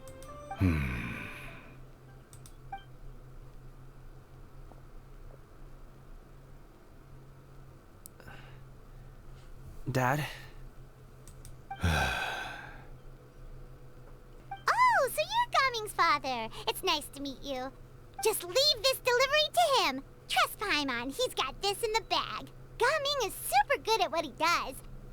Everyone at the Secure Transport Agency says as much. Even the Ministry of Civil Affairs has nothing but good things to say about him. Seems like you've made some sort of name for yourself at least. The goods are all in order? Yes, they're all here. Then let's get going. This is gonna be a quiet venture. A very important client has asked for you by name. You kinda have to come with us. Paimon doesn't know how we would explain ourselves if you just didn't show up. Plus, you'd be missing out on a huge money-making opportunity. I see. I suppose I will have to trouble you all to escort me, then. Let's go. We've been walking for so long. Is anyone tired? How about we stop and rest for a bit? I'm fine. Gaming, don't you usually have some delicious snacks on you? Come on, bring them out so we can share them. I'm fine. Thank you. But the winter melon cake he gave us last time was so delicious. Have you ever tried it before, Mr. I Ip? think he probably has. Paimon. This place looks nice and open. Why don't you all rest here for a second? Huh? What about you? You're not going to join us? I'm not tired. I'll keep watch. I think I saw Cloud Retainer behind us. Oh, but... Just let him go.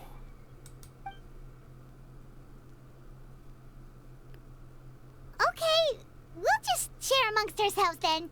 Did you know, Uncle Ip, that the flavor of these cakes changes depending on... Halt! Who goes there? It appears that one's movements were overly conspicuous.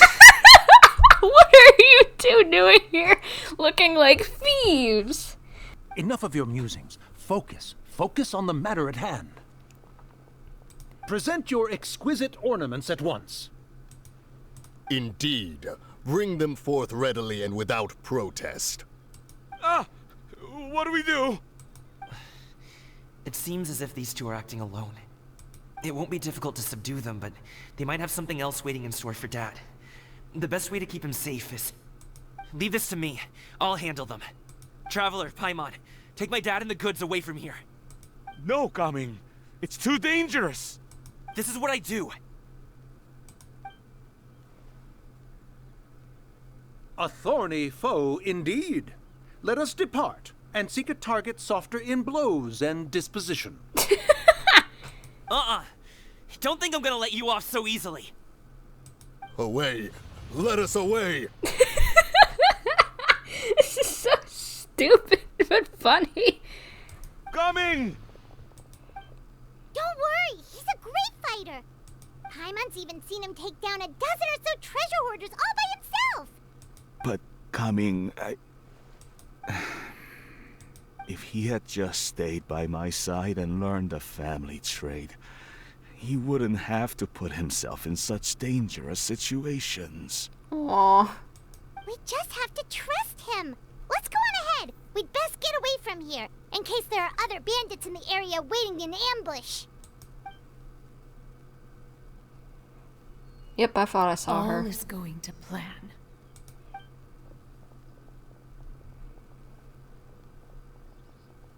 Okay, we should be good to stop here. Zhongli. Xianyun? Oh no, what is he doing here? Flying a kite, it looks like. Is that Hu Tao's ghost? Good sir, please, listen to me.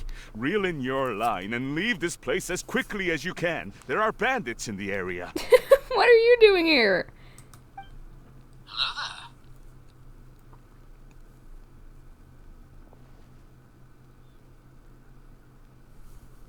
Bandits?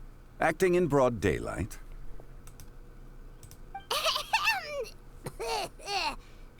Oh.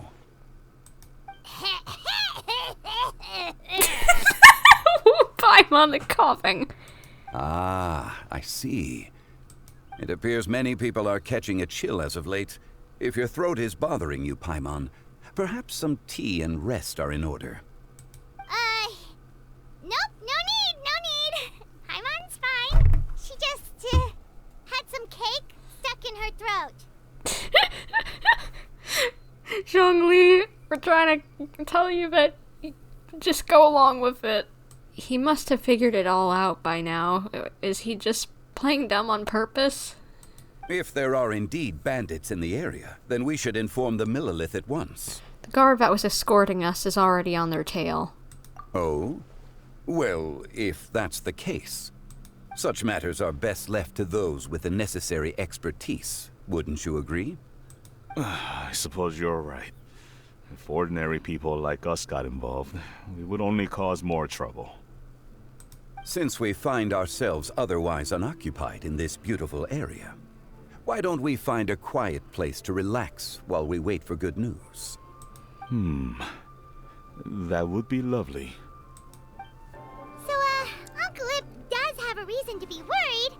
After all, Gaming, the guard we mentioned, is his son. Gaming. The name sounds somewhat familiar. Ah, yes. That is the name of the Wushou dancer who has been performing around Liyue Harbor recently, is it not? Oh, have you seen him perform? Indeed. I cannot help but admire his skill. He truly encapsulates the spirit of the Suani. Wushou dancing has become more well known in Liyue Harbor recently. However, although performers are seeing budding success, they have no doubt had to face many hurdles along the way. Ones not so easily understood by spectators such as ourselves. If you ask me, what truly deserves admiration is perseverance in the face of adversity. That is a rare attribute indeed. I have heard many of my acquaintances praise Gaming for his kind, selfless, and courageous disposition. To have a child so accomplished and upright, you must be a very proud parent indeed, Uncle Ip. Aw. Seems like Zhongli has decided to skip the formalities. Yeah, that does seem like so. Well, he's a hard worker. Yes. You should be sure to tell him you think that when he gets back. Your son is young yet. It's normal for someone his age to be a bit hot-headed. It's understandable to find talking about such things in person difficult. If there's a particular sentiment you wish to convey, perhaps we could pass it along for you. No. It wouldn't be right to ask that of you. This thing between us has festered for many years now. In truth, there are some things that simply aren't easy for us to talk through. I've been in the tea business for most of my life, and I always hoped my child would do the same. Otherwise, how would he support himself? Over the past few years, I heard how well he was doing for himself as a guard.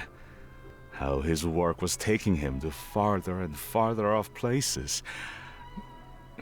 I also heard that he never gave up on Wushou dancing. It made me happy. But I was also worried. Well, it's the job of any parent. When you're young, you can handle all that physically taxing work and manual labor. What young person isn't capable of making a living that way? My concern is what happens when you get old. Every time I get to thinking like that, I cannot help but be reinforced in the belief that I was right. That I was right not to give in. I often regret introducing him to Wushou dancing as a kid. If I had known how things would turn out, I would have never taken him to see those performances in the first place. It doesn't sound like we're making any progress. It is only natural for a parent to strive to send their child down the right path. No one would begrudge you that sentiment, Uncle Ip. You need not worry. You seem quite young, Mr. Zhongli. Yet you speak with such wisdom. Perhaps I have misjudged your age. Your words are too kind. Truth be told, one of my old friends has several grown daughters. Rather than fretting about their future, however, she prefers to let them find their own way. Oh, he's talking about Cloud Retainer. Then she's more easygoing than I could ever be. I fear I lack such an open mind. I meant to say earlier, there is no need to be so polite. Feel free to call me by my name, Ipdak. Sure. So, do you also think I fret too much, Mr. Zhongli? That's not exactly what I was hoping to convey. Only a fool would ask a parent not to worry about their child. Exactly. But think of it this way. Raising a child is not unlike flying a kite. Hold the string too tight, and it can no longer soar. As my friend once said, if your children are aiming for the stars, clipping their wings will only cause them to come crashing down. You need to let out the line for a kite to soar. It seems I was too stuck in my ways. Zhongli knows always what to say. You need not reproach your heart for caring. You simply need to loosen your hold a little. Indeed, with such a big heart, why not allocate the time you usually spend worrying about Gaming to the pursuit of other things, like going for a stroll, drinking tea, or taking in the scenery? You never know what surprises could be in store. Things can change in the blink of an eye. The blink of an eye, you say? Do things change so quickly? Well, the sun moves and everything. A leaf can fall. So yeah. Children grow up in quite the same way, do they not? Day after day, year after year, sometimes in the blink of an eye, but always when you least expect it. As a father, I'm sure you know that best. Yes, you can say that again. 1 second, Gaming was a kid. The next thing I knew, he was ready to fly the nest. Run away, sadly. Couldn't have been on better terms, sadly. Feel so bad for him. Zhongli certainly has a way with words.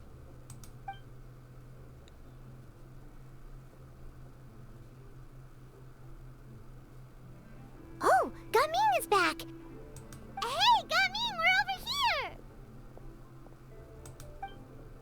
Dad, Traveler, Paimon. Good, you're all here. Oh, and Mr. Zhongli from the Wangsheng Funeral Parlor? You're here too? A fated meeting indeed. We were just enjoying some pleasant conversation. Is everything resolved? Well, you could say that. What does that mean? Traveler, Paimon, come with me.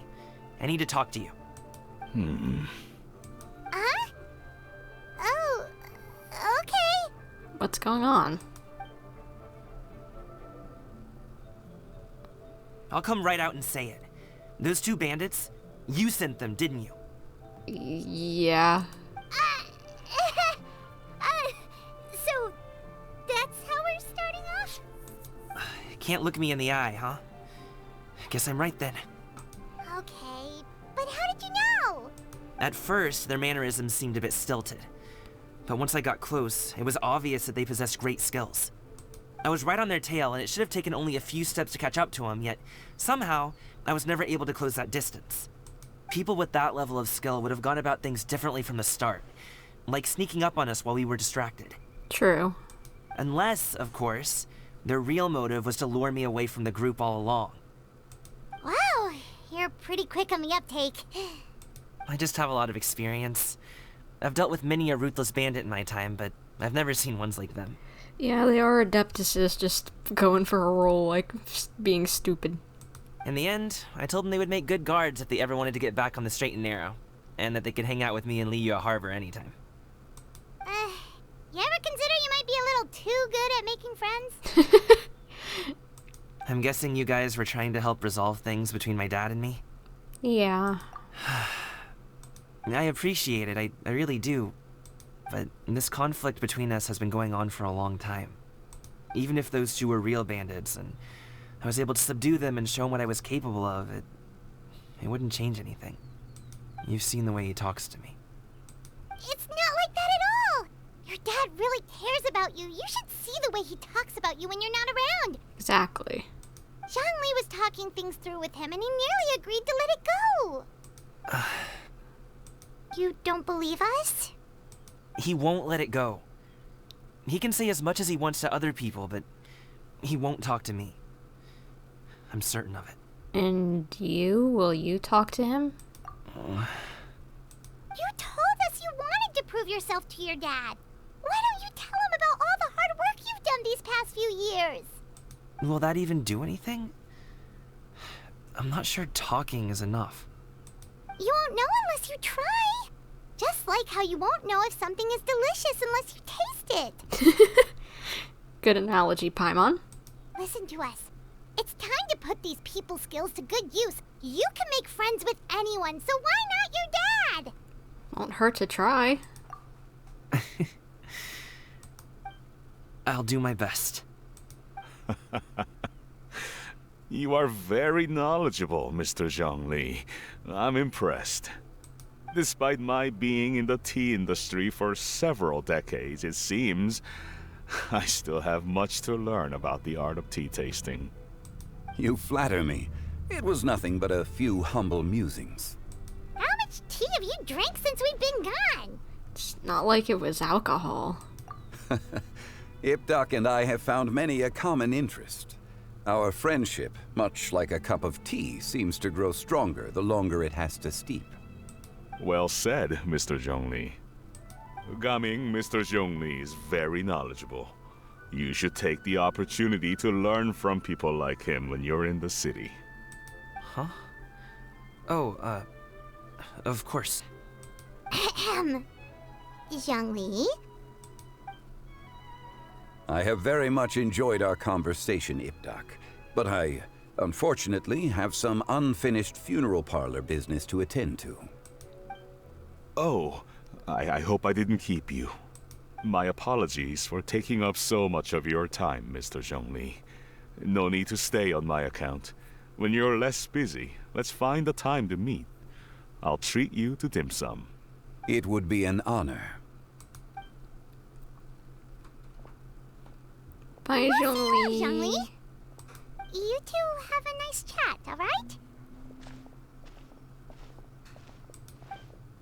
Thanks for helping us talk things through with Uncle Ip.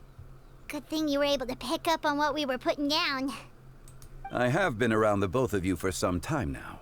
You could say I have a certain level of expertise in that regard. As for my role in the conversation, think nothing of it. I hardly did anything noteworthy. I'm surprised he was able to pick up so quickly on what was happening. You never change, do you? Why did you have us walk all this way? Paimon thought we just had to go far enough to be out of earshot.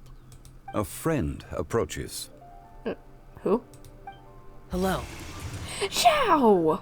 Xiao, you're here too? I've been here the whole time?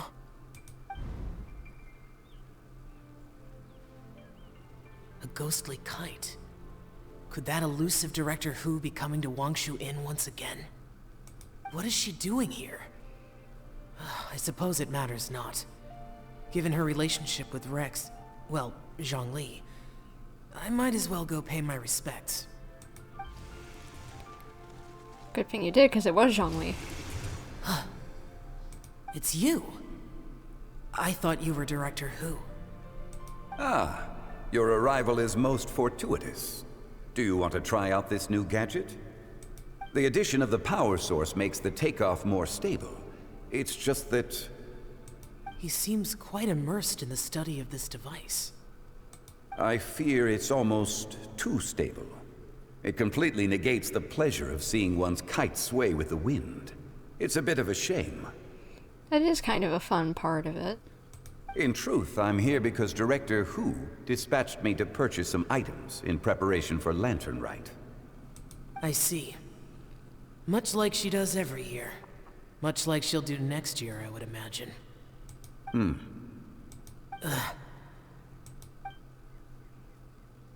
I wrong? Or has she once again sent you out to buy, what is it, sesame oil or something? While we're on the subject, I do wonder why she is so obsessed with using sesame oil in the preparation of mixed vegetable dishes for Lantern Rite. A recommendation from Xiangling, perhaps. What do you think, Xiao? I've only met Director Hu a few times. I'm hardly the best person to ask. Ah, and is that not a sign that you should visit Wangsheng Funeral Parlor more often? Aww. It wouldn't hurt to grace the parlor with your presence now and again, when you are otherwise unoccupied. What Zhongli's trying to say is, just go and talk to people for once. And say hi to your basically dad. This one here is a traditional kite, one without any equipped mechanical device. Director Hu tasked me with studying the differences between the two to determine which one is of greater merit. Many hands make light work. Perhaps you could test out the other kite for me? All right. I have made my comparisons. If speed is what you're after, the mechanical kite is the better choice. Wonderful. I shall pass that information along to Director Hu. I'll leave these 2 kites with you. Perhaps you can find a few friends with which to partake in the activity. Me. You might find it to be an enjoyable use of your time. Me. Why don't you hang out with me for once? Oh, wait. Who enjoys kite flying? Well, I would imagine someone of your talent and wisdom is more than capable of finding out. So, you were testing out the kites for Hu Tao and even roped Xiao into doing it for you? Paimon didn't ask earlier because the situation was awkward. I would hardly say I roped Xiao into anything. I simply sought the help of a friend. Besides, we did the testing together.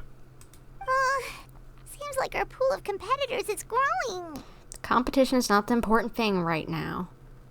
Do you like kite flying, Xiao? I suppose I neither like nor dislike it. Although, watching a kite gradually ascend into the sky does bring me a certain peace of mind. Perhaps they're a bit like Xiao lanterns in that way. Yeah. Kite flying is also a pleasant form of relaxation. Have you ever thought about making a kite, Xiao?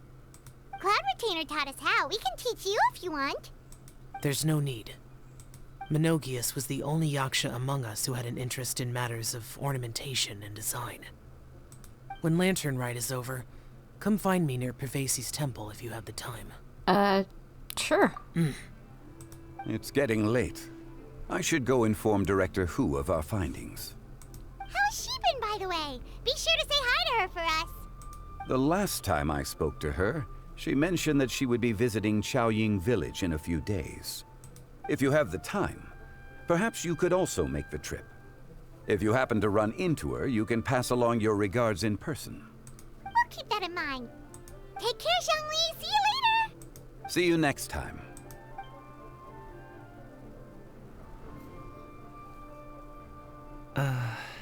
Have they just been quiet this whole time? Dad. You can go first. I don't have anything to say. Then I'll go. I still don't want to leave Liyue Harbor. Oh. I can't say I support that decision, but... Hey, let me finish before you get all worked up. Sit, Shenhe, sit.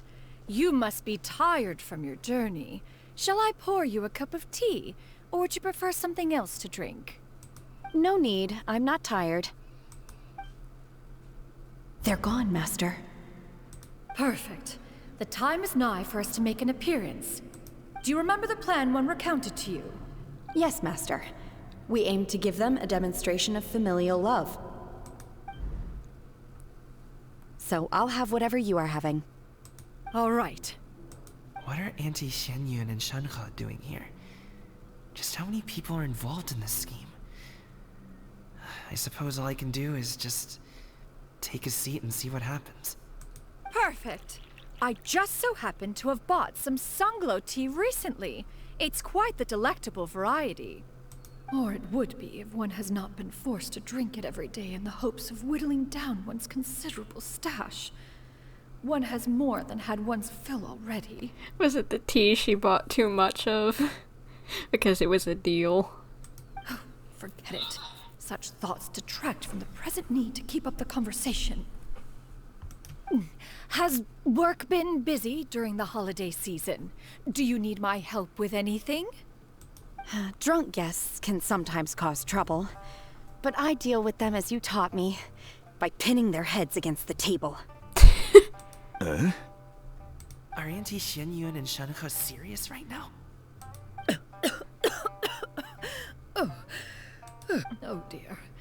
While one was busy orchestrating this act, one seems to have forgotten about Shenhe's various eccentricities. Yeah, you gotta remember that she's not exactly adept on situations. What I meant to ask was, have you made any new friends? We live so far from each other. It would be a great comfort to me to know you were surrounded by good companions. You already know of my past circumstances. Recently, I've been conversing with Guoba in the kitchen at night. Guoba can't talk, but his companionship is a comfort. The poor child. Her one friend can't even talk. I guess maybe Gaming is not doing so bad after all. Perhaps I've been too hard on him. Let's move on, shall we?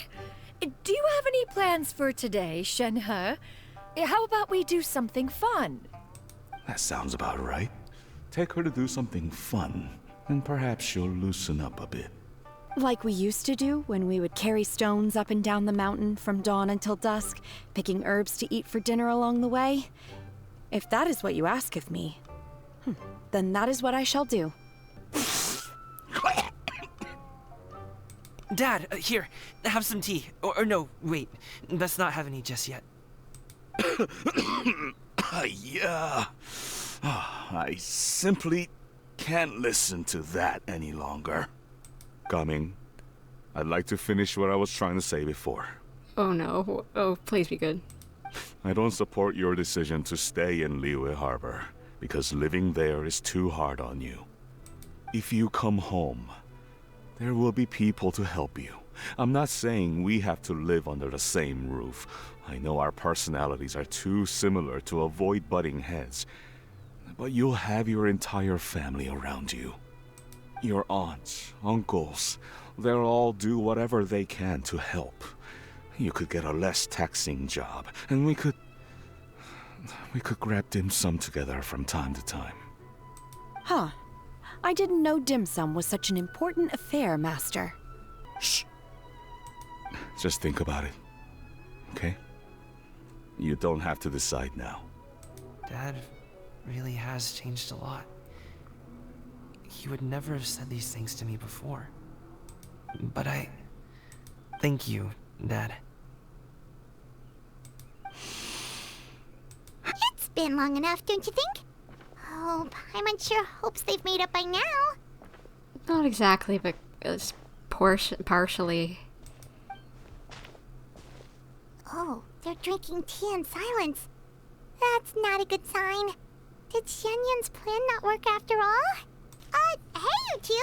Paimon's sorry we were gone for so long. We got to chatting with some friends and didn't realize how much time had passed. Perfect timing, actually. We seem to be just about done here. Yep, let's go. I'll get the bags.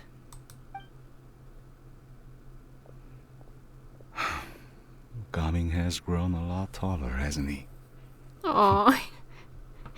Realizing his kid ain't a little anymore.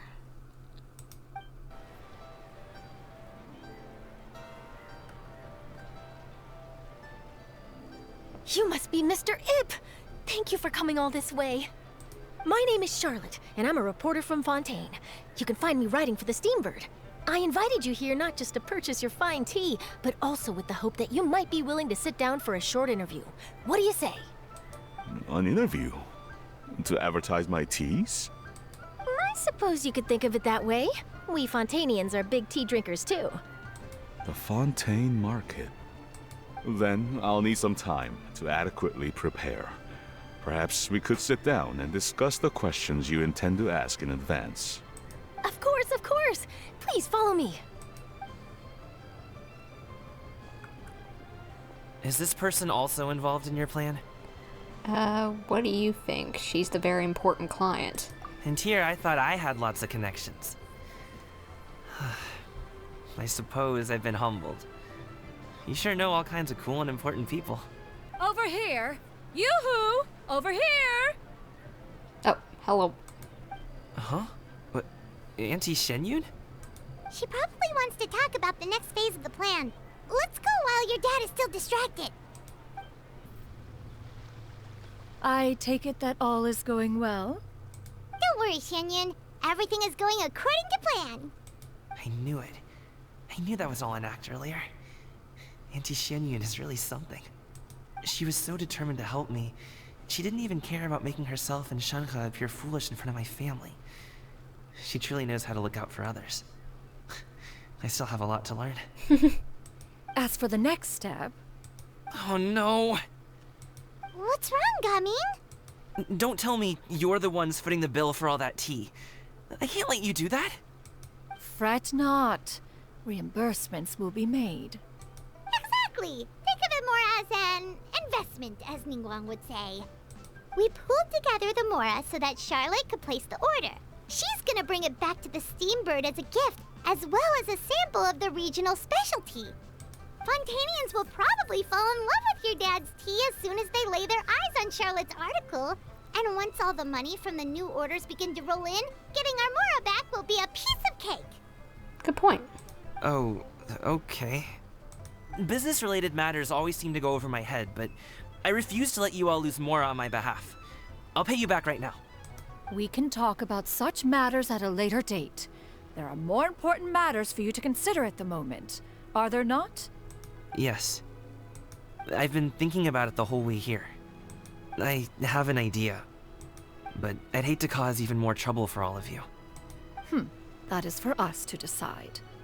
Yeah, we're all friends here. Plus, we wouldn't be here if we didn't want to help, right? Just tell us about this idea of yours. Tell us. We want happy endings. Okay. So, it's like this. Got it. Just leave it to us. Let's split up and make it happen.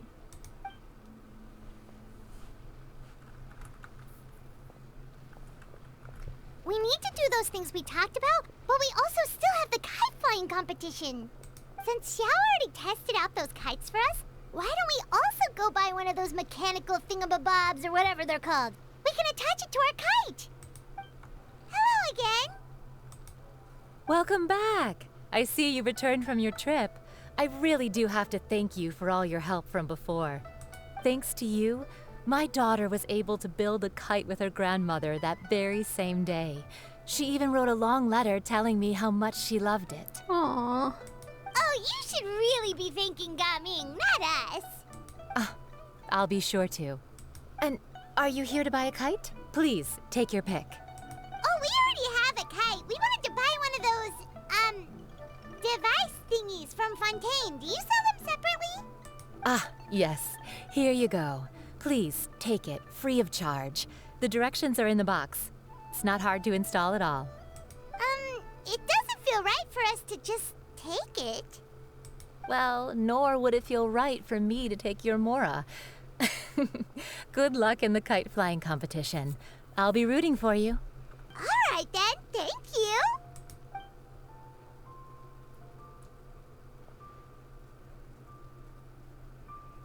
Phew, it's done. Let's get down to business. Let's get down to business to defeat the Huns. Sorry. Just popped into my head. Everything we needed to do. Let's find a good place and put this thing into the sky. Cutscene.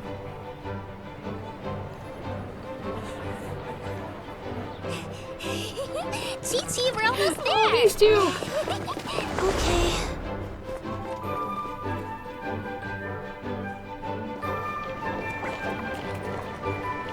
Oh, those two look so pretty.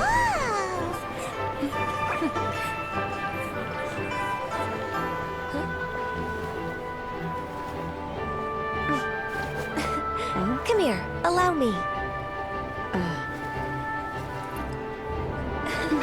Aw, so sweet. The lantern rite is as festive as ever. So pretty, oh my gosh, all these lanterns and everything. Huh? Oh, what's going on? Did something happen? What should we do?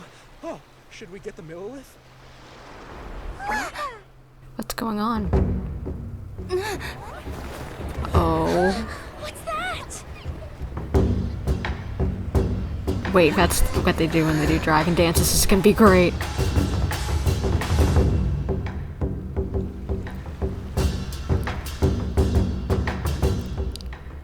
This is gonna be awesome, oh my gosh.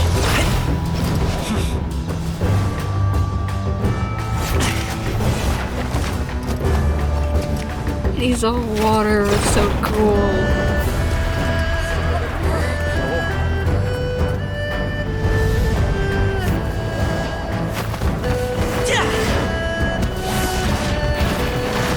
Oh boy, is that big? Yes.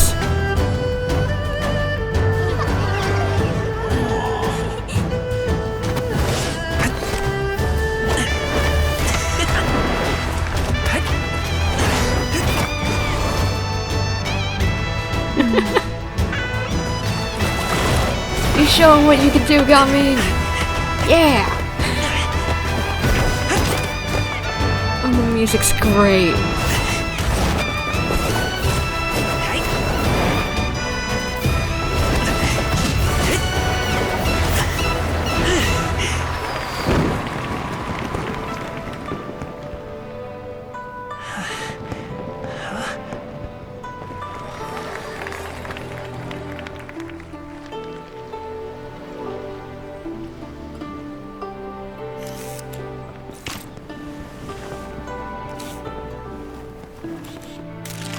Charlotte. Have I taken that many pictures already? I need to load more film.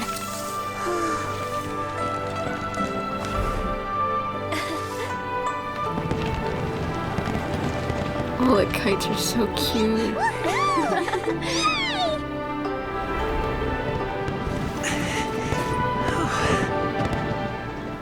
Good job, Ganyu. Oh, the kite's gonna break, isn't it? Or they're gonna fall. Wait. The wind. Oh my gosh! Whoa! I want a big kite like that too! Do you see that kite way out in front? It's Caught so them up.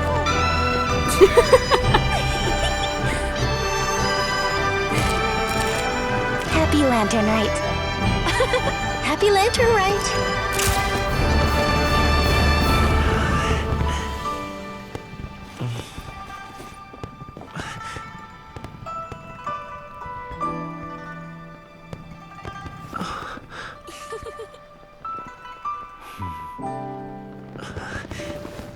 Aww.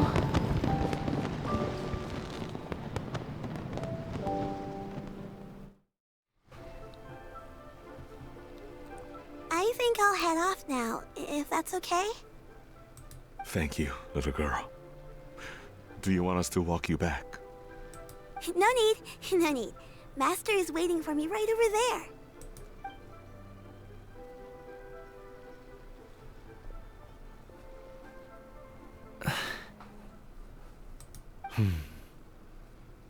Dad.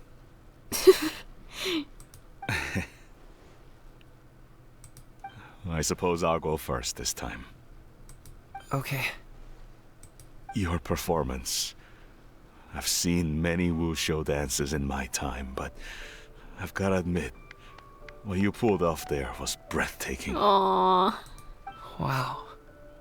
I never thought I'd live to hear you say that. You're serious about doing this professionally? Absolutely. I know it'll be difficult, but... Then it doesn't matter. What I mean to say is, of course it'll be difficult. But if that's your decision, if that's your dream, then it doesn't matter how difficult it is. As long as you put in the work, then any obstacle can be overcome in time. Really, when I was young, I also... Actually, how about we save that story of my past for another time? No, I want to hear. All I really want to say is, I've changed my mind. Much like this kite, you also deserve to soar to new heights. Dad. Oh, he sounds like he's gonna cry. Son. Son? Haven't heard that in a while. I bet you're wondering what's gotten into me saying all this. Well, a little bit, yeah. Anyway, I know I've never found the chance to say this before, but... to me, Gaming, You've always been a great kid. Oh, I'm gonna cry. All right, that's everything I've got. Did you have something you wanted to say, or...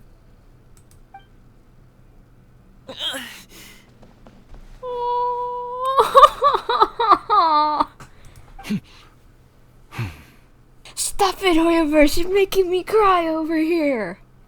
Seeing the two of them talk things through like this really gives Paimon a sense of accomplishment. Yep, it was all because of you. Give yourself a pat on the back, Paimon. Now go. Over there. Your friends are still waiting for you. Huh? But you came all this way. I'll be staying in Liyue Harbor for a bit longer. When you have time, we can grab dim sum together. Your treat, right? Dad, honestly. Go. Okay, then I'm off. See you soon.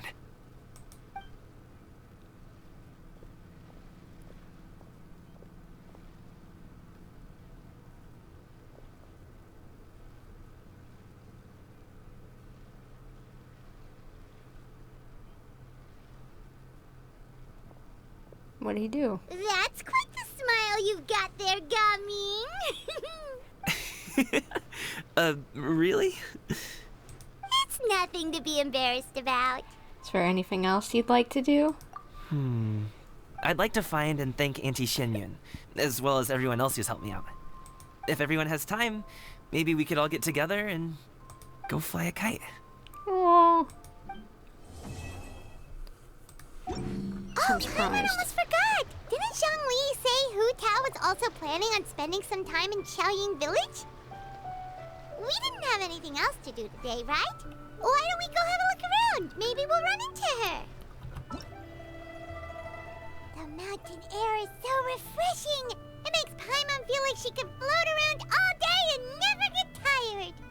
Cream! Gummies! Fuel fruit! What? Huh? Did you hear that? Sunshine!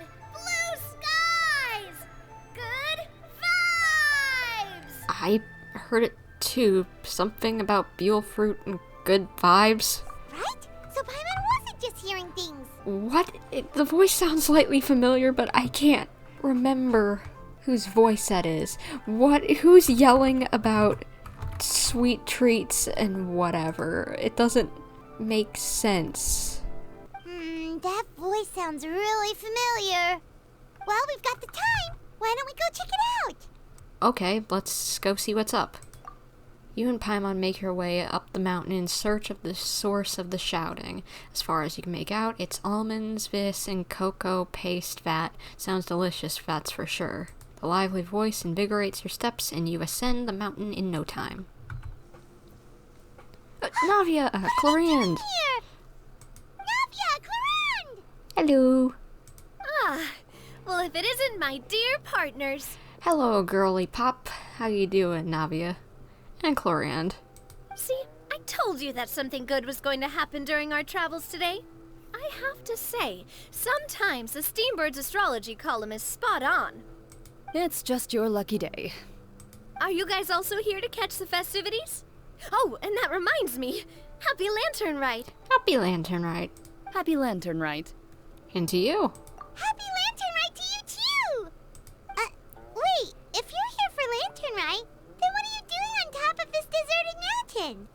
And that voice we heard, that was you, right, Navia? How is she screaming about food? And good vibes. Oh, impressive. You could tell it was me from that far away. You've got good ears. Thought the voice sounded familiar. That or your voice is just really loud. Well, of course it is. After all, I'm a boss. Indeed.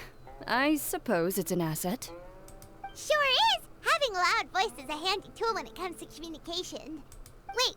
That wasn't even Paimon's point. Paimon just wants to know why you two were shouting from the top of this deserted mountain. Yeah. There was something about almonds, maybe? And Buell fruit? Ooh, No, it's not a code. The words are meaningless. Perhaps, but the act of shouting was very meaningful indeed. That's just what mountain climbers do, right? After all the hard work it takes to make it to the top, as you stand on the summit looking out at the vast scenery, it's not easy to resist the urge to release those emotions. I see, so it's not what you were shouting that matters, but the act of shouting itself. Exactly. You get me, partner. I was afraid that it would cause a disturbance, so I asked the locals around here, and they said it was fine. Apparently most hikers like to shout when they get to the top, so the locals are used to it by now. That's funny. So, you see, it's not just me. I guess everyone shouts from the top of a mountain at some point in their life. Speak for yourself. When you're stressed, don't you ever just get the urge to do something for no reason? Not really. If I ever get stressed, I just go hunting. Oh, that's a pretty good way to relieve stress. What I choose to hunt depends on my mood. Huh? Anyway, why don't you two give it a try? Shout anything you want. It's a real stress reliever. As long as Paimon has clothes on her back and food in her belly, Paimon doesn't think there's any stress that needs relieving. And I prefer to keep things bottled up. Why? Why would you prefer to do that, Lumion? Oh, I bet you guys are just too embarrassed to let loose. No need to be shy. Even Farina was shouting from the top of this mountain earlier. Farina? Huh? Did Paimon hear that right? Farina's also here? In Xianyun village? Believe in your ears. It is indeed as you heard. Actually, the reason we climbed this mountain in the first place was also because we heard the sound of shouting. That's funny. Yes, we could just about make out someone yelling things like, "Help me!" and "What should I do?" So we hurried up here to check it out. And what do you know? Miss Farina was standing right there, all red in the face. She practically sprinted back down the mountain the minute she saw us. Aw, she was embarrassed. No. Girly pop. That reminds me. I believe what she actually said was, "So help me, I will figure out what I should do about this script." So, you could actually hear what she was saying? Why didn't you say so earlier? I thought someone was really in trouble. I figured we would come check out the situation either way. Why not let her keep some privacy? Oh, seems like you caught Farina in the middle of some stress relief as well. She probably would have never thought... No, she definitely would have never thought she would run into anyone she knew all the way out here. Was she alone? I think so. We ran into Nervalet on the way here as well, but he was already on his way back, so they probably weren't together. What? Nervalet was here too? So many people from Fontaine. What was he doing here? It couldn't have been for vacation. I think it just might have been, actually. But apparently he only stayed for half a day before heading back. He's a very busy man. Nervalet is not the type to take much time off. Taking even a half day for himself is already a huge step in the right direction. Didn't Charlotte publish an article on the Liyue tea industry recently? Maybe he was inspired to come buy some tea after reading that article. You know, just like you were. My situation is completely different. I'm here because I was asked to accompany you. The tea purchase is simply an added bonus of this location. You Fontainians and your tea drinking. Risley should be here. Oh, it's not for me. I lost a bet with Ridesley, and now I have to buy him something. Speaking of the devil, you made a bet? Seems like a fitting gift. It was just a spur-of-the-moment sort of bet. Ridesley gets really invested in that sort of thing, but he couldn't care less about what he wins in the end. You could give him mint plants that you plucked from the side of the road, and he wouldn't even mind. What a dork. If only he was that easygoing when it came to talking business. In any case, I'm pretty sure the tea you bought is this region's specialty. What is it called again? Nervalet even mentioned it earlier.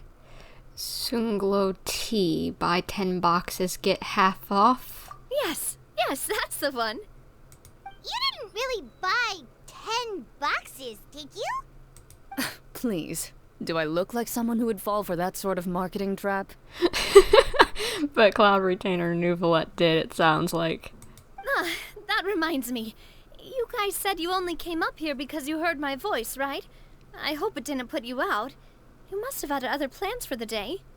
Oh, that's right. Hu-Tao! A few days ago, we heard that a friend was going to be in Xianyun Village, so we decided to come and see if we could run into her. Oh dear. We've been chatting for quite some time. I'm sorry for keeping you. No harm done, partner. That's good. We should probably head out and look for Hu-Tao. No need to stay on our account. We just got up here, so we're gonna stay around for a little longer. Go and meet your friend. We can meet up in Xiaoying Village later. Sounds reasonable to me.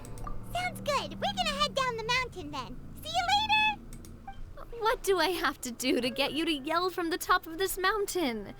Name your price.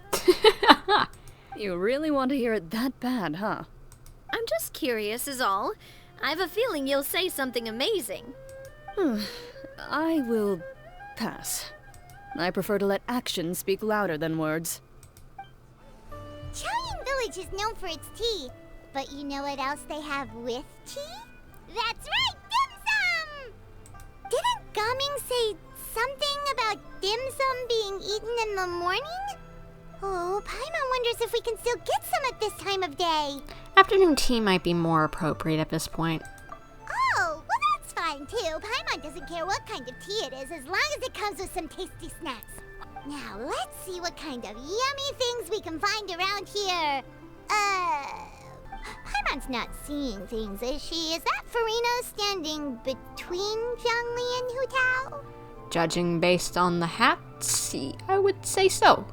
Wonder what they're talking about. Zhongli knows a lot of stuff. Maybe he's telling Farina about Xiaoying Village. Oh, or maybe Hu-Tao is trying to rope Farina into being one of her clients. Wanna make a bet? Hey, this isn't the Fortress of Meropide. But Paimon could be convinced for the right price. Let's say loser buys the winner 3 huge bowls of seafood kanji. Since Zhongli is there, Paimon bets things are pretty tame. It's decided then. Paimon votes for tour guide Zhongli. Then I vote for Hustler Hu-Tao. All right, no time to waste. Let's go see who's right.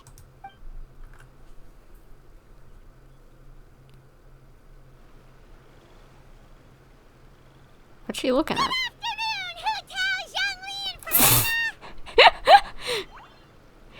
My goodness, you popped up. I think you startled them. Oh, great. Now Paimon's shouting too. Oh, well, aren't you a sight for sore eyes? Seems like our luck just keeps on growing. That we were able to meet you both without prior arrangement must mean that this is quite the serendipitous meeting indeed. Huh? Oh, so both of you are acquainted with the Traveler and Paimon then? I have keenly felt the passage of time since our last meeting. So many chums all in one place. I'm pretty sure you didn't learn that one from me. I must admit, I am a bit surprised to see you here, Traveler. But seeing as you're a hero who's been all over Teyvat, it makes sense that you would be well-traveled and well-connected. Yep.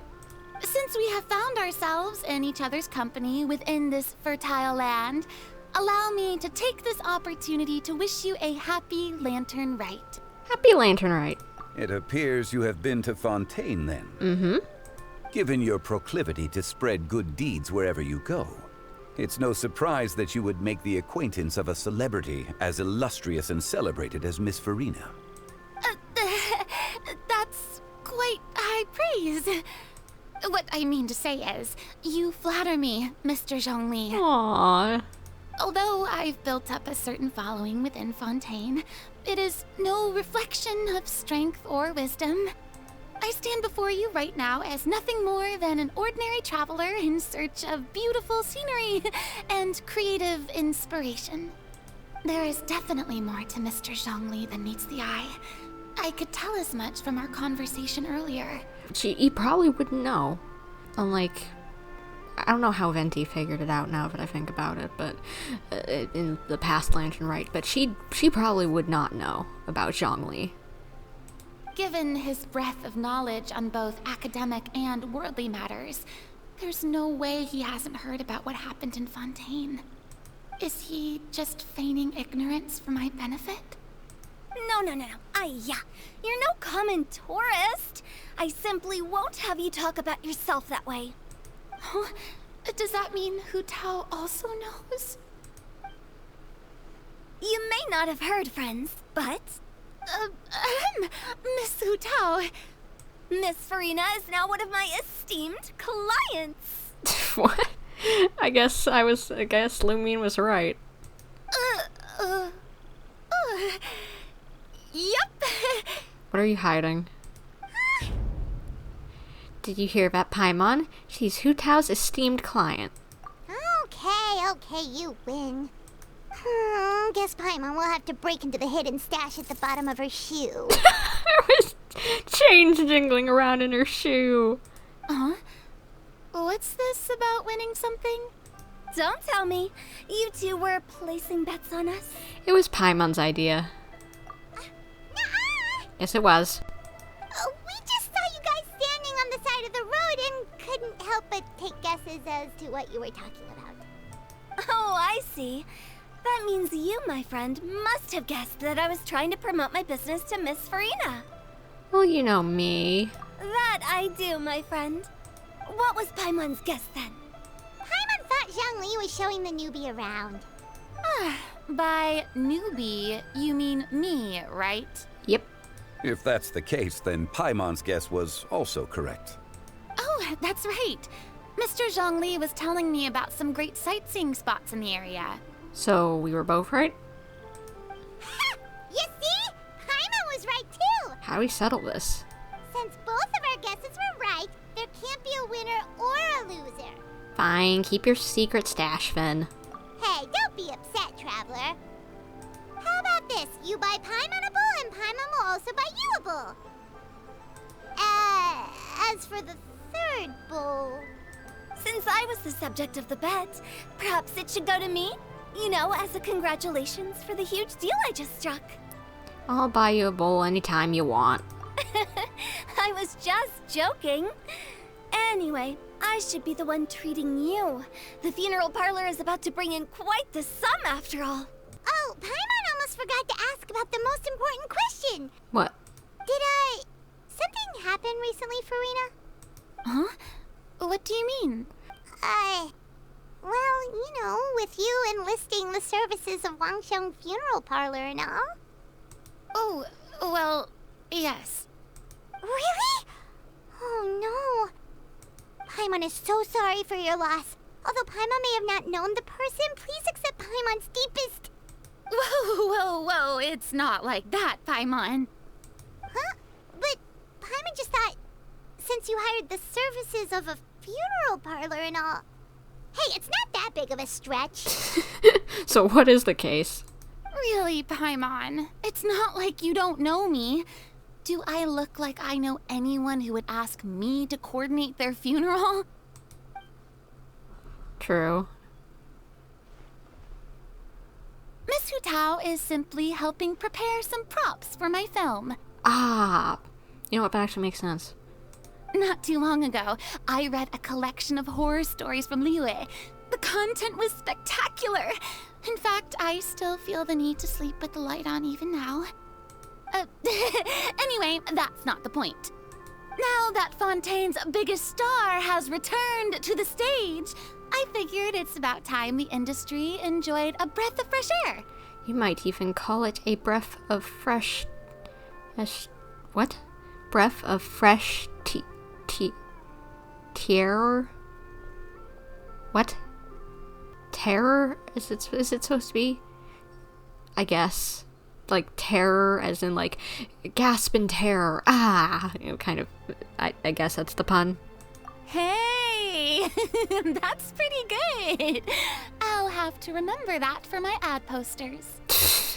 Oh, Paimon sees. That makes a lot of sense. So, did you come to Liyue just to enlist the services of Wangsheng Funeral Parlor? Well, not exactly. My original plan was to just relax and enjoy the sights. But then I ran into Miss Hutao and Mr. Zhongli, and well, you know the rest. I suppose it was meant to be. It was a fated meeting indeed. Zhongli sure loves his lofty turns of phrase. But if you ask me, it's all thanks to that man who stopped to ask for directions. Oh? Who was it? Nouvelette, maybe? It's someone you know. Wanna take a guess? Let me think. It was Nouvelette, wasn't it? What? How did you guess that on your first try? You two are always around each other. Very impressive, my friend. Your guessing game is spot on today. You tell everyone about your encounter with Navi and Chlorand at the top of the mountain. One look at the pitiful expression on Farina's face is enough to convince you to leave out the part about the shouting. Huh. Paimon never thought Nouvelette would be the type to get lost. I'm sure he didn't get lost. Even I was able to find my way to this place without any trouble. He was already getting ready to leave by the time I arrived. He just wanted to ask someone about the quickest way to get back to Fontaine. Yup, that's exactly what he asked. This area is full of mountains and rivers. It's normal to not know the fastest route. For him, though, swimming would probably be the fastest route of them all. So, were you the one that pointed him in the right direction, Hutao? Of course. I'm also a guide of sorts, you know. So naturally, I also have a great sense of direction. A guide of spirits. Ooh. I don't know why I had the urge to do that. But speaking of your friend... What about him? He doesn't get out much, does he? No, he doesn't. Ah, no wonder. He was stiff as a board and way too polite. I would have never guessed he was here on vacation if you hadn't told me. All in all, he was only here for half a day. I'm pretty sure he's the only one who would consider that to be a vacation. Oh? This gentleman you speak of must keep a demanding schedule. I'm sure he does. You didn't see him, but he was dressed like he was about to attend some important meeting. It wasn't anything like what someone would wear on vacation. Is that so? Wait, you didn't see him, Zhongli? Unfortunately, no. At the time, it appeared as if Director Hu and Miss Farina were having quite the productive conversation. I know matters of business can take much discussion, so I decided to fetch some tea for them. So does he understand who Nouvelette is? It kind of seemed like it with the, is that so? What a shame. That gentleman seemed like a sophisticated sort of guy. I actually think you two would have hit it off. Is that so? The side eye. I don't think he wanted to run into him because if I remember, if he does know who he is he probably knows that Nouvelette isn't too happy about the Archons. Judging by how Zhongli is acting and taking into consideration Nouvelette's true identity, could Zhongli have been avoiding him on purpose? I think he would be. Oh, I see. It is what it is. Truly a pity. To borrow Miss Farina's turn of phrase, perhaps it just wasn't meant to be. Well, with the Traveler around, I'm sure you'll have a chance to get to know each other at some point. That's right. She's got more friends than she knows what to do with. I have a certain charm about me. I'm good with people. Well, that's certainly true. Oh, that reminds me. If you get the chance, you should try and talk to Nouvelette into loosening up a bit. Just tell him the Palais Mermonia isn't going to fall apart if he disappears for a few days. He shouldn't keep himself cooped up all the time. Even clams open their shells to let in fresh water every once in a while, right? True. If he's really that much of a stickler for protocol, he can fill out a leave of absence request. He'd have to approve it himself since he handles that sort of thing now, but you know what I mean. It does make sense. Seems like this gentleman is also in charge of something pretty important. He's the fair and impartial Eudix of Fontaine, head of the highest court in the land, otherwise known as the demon who controls all the paperwork in Fontaine. I've never heard of a demon that boring before. In my experience, a leader needs to be able to roll with the punches. That also includes knowing when and what to prioritize. It seems like your friend still has a lot of growing to do. He does. He'll get to somewhere normal eventually. If I remember correctly, he's already several thousands of years old. Several thousand? So he might be older than Zhongli. You're quite right, Miss Hu Tao.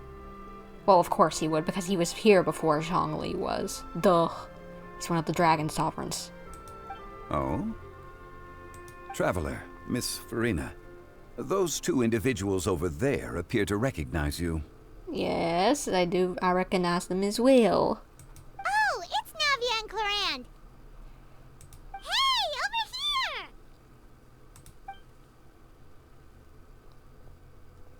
Don't spill the beans on Farina to We her. saw you all chatting over here, and we're wondering if we could join in. Please, excuse the interruption. Oh, so polite. No apologies necessary. Any friend of the Traveler and Miss Farina is a friend of mine. Ah, straight to the point. I like it. Everyone circles around you and begins to introduce themselves. Hu Tao's eyes light up when she hears about Clorand's profession. But a quick explanation from Farina and Navia seems to dispel some of her more misguided ideas. What would that be? It's getting late. If we want to catch a boat back before dark, we should probably get going. Indeed. Then, Miss Farina. Oh, yes? When are you planning to head back? Do you need us to escort you? Oh, I don't think that will be necessary. I mean, you're not my subordinate anymore. You don't need to look after me. I didn't mean it that way. It's normal for friends to travel home together if they run into each other on the road. There are a lot of mountainous roads in this area. I imagine they'll be even harder to navigate after dark. Exactly. Just like in those ghost stories. 8 paths converge in a wood. Beside them an old house is stood. If you dare to go inside, not a soul will greet your eye. Hu Tao, you're gonna scare Farina. But if you take a closer look, there may be something you mistook. A candle flickers to and fro, yet there is no wind to make it so. What is its secret? What could it mean? In this wood, where mystery screams.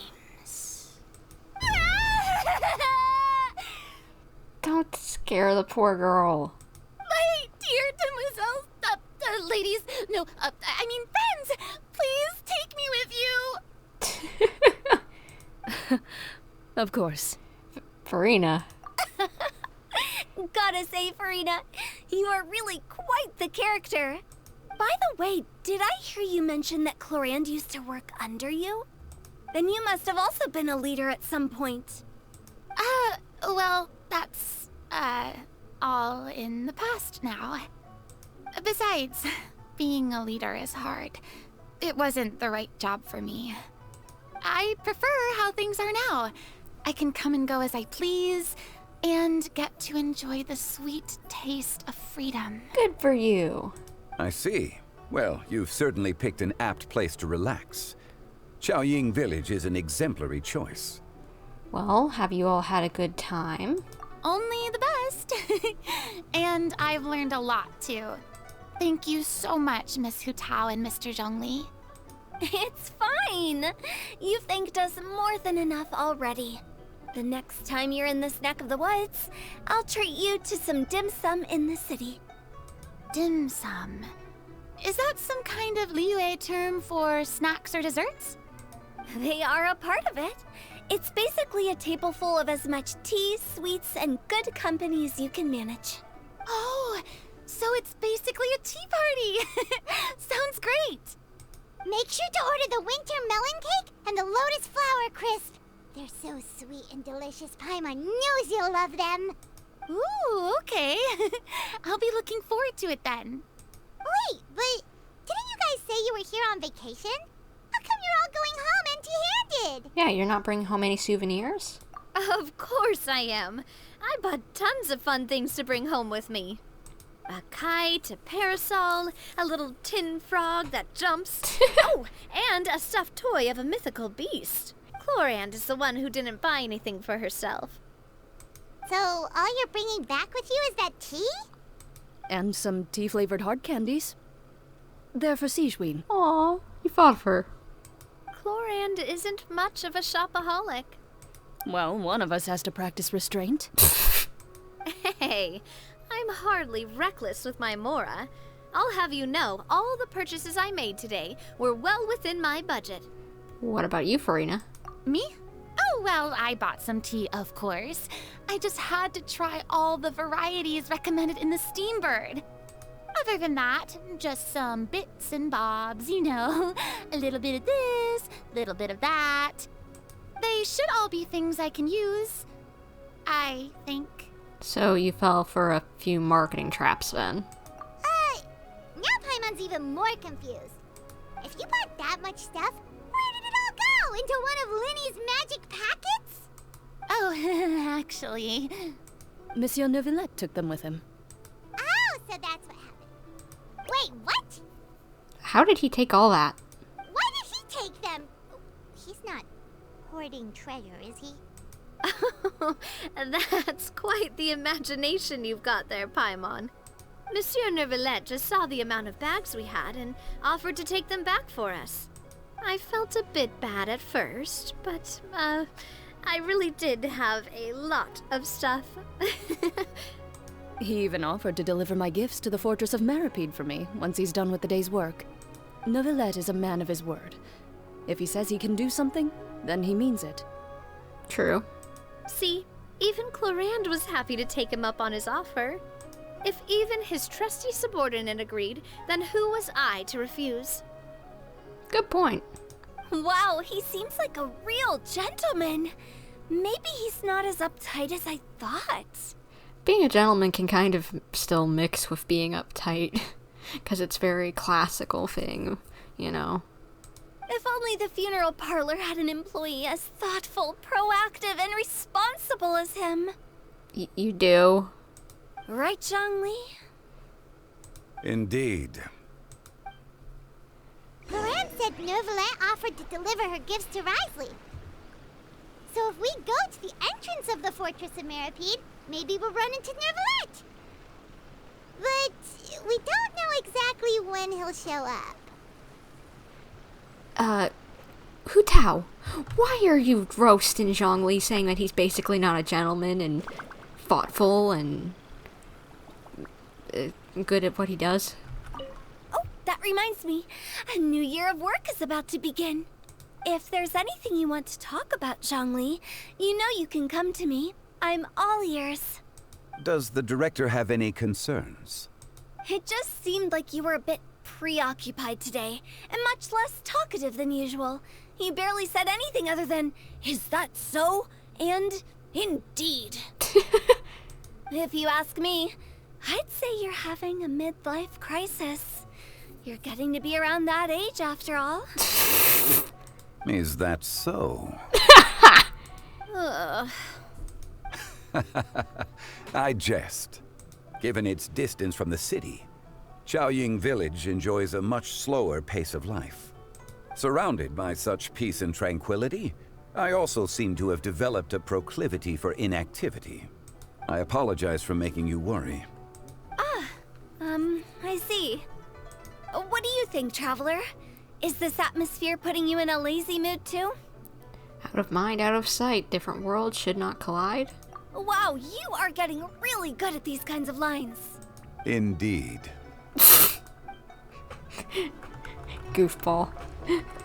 Did you do that on purpose?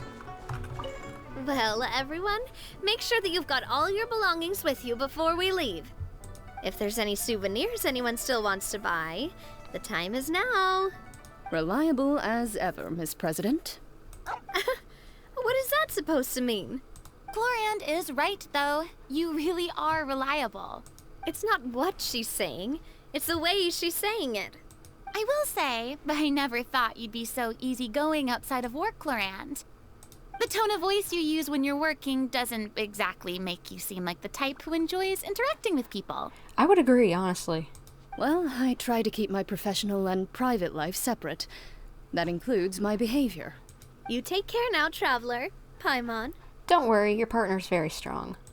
Ah, trying to act cool now, are we? Well, I guess it's not an act for you, is it? You are indeed quite strong. It's been great talking to you all. I'm really glad I decided to come to Xiaoying Village. Maybe we could go on another trip together sometime? Oh, it's you. It has been some time since our last meeting. Few people frequent this location. Since I was able to conclude my work early for the day, I thought I might take a walk and avail myself of this area's peace and quiet. You call this early? Do you always work this late, Neuvillette? Yeesh. Strictly speaking, that depends on the agenda for the day.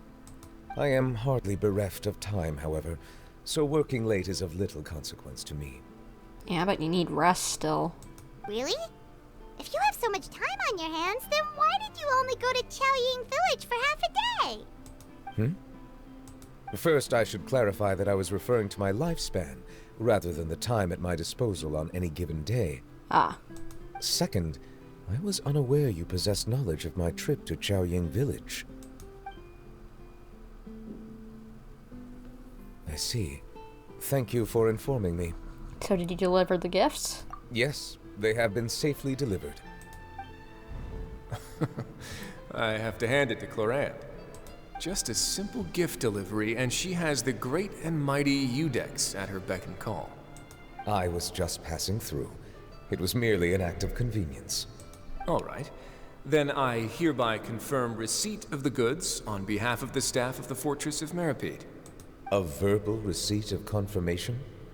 Is such a formality really necessary for a small matter such as this? Guess not. This quantity of tea, though, seems a little excessive for a gift, don't you think? Before you know it, they'll start accusing me of taking bribes. About that. Much of that is my own excess, I'm afraid. Oh? Why? What happened? It was buy 10 boxes, get half off. That explains it then. You got duped. Well, go ahead and leave them to me. I'll get through this stash as fast as I can. We know you will, Risley. You have my thanks. Oh, there's something else I'd like to give to you. This is a stone slate, engraved with a symbolic design. While that is an apt description, it is in actuality a legal codex. Okay. A legal codex, huh? Why are you giving that to him? Before the advent of modern writing utensils, information was recorded on stone slabs such as this. The law was no different. Okay. He's so confused.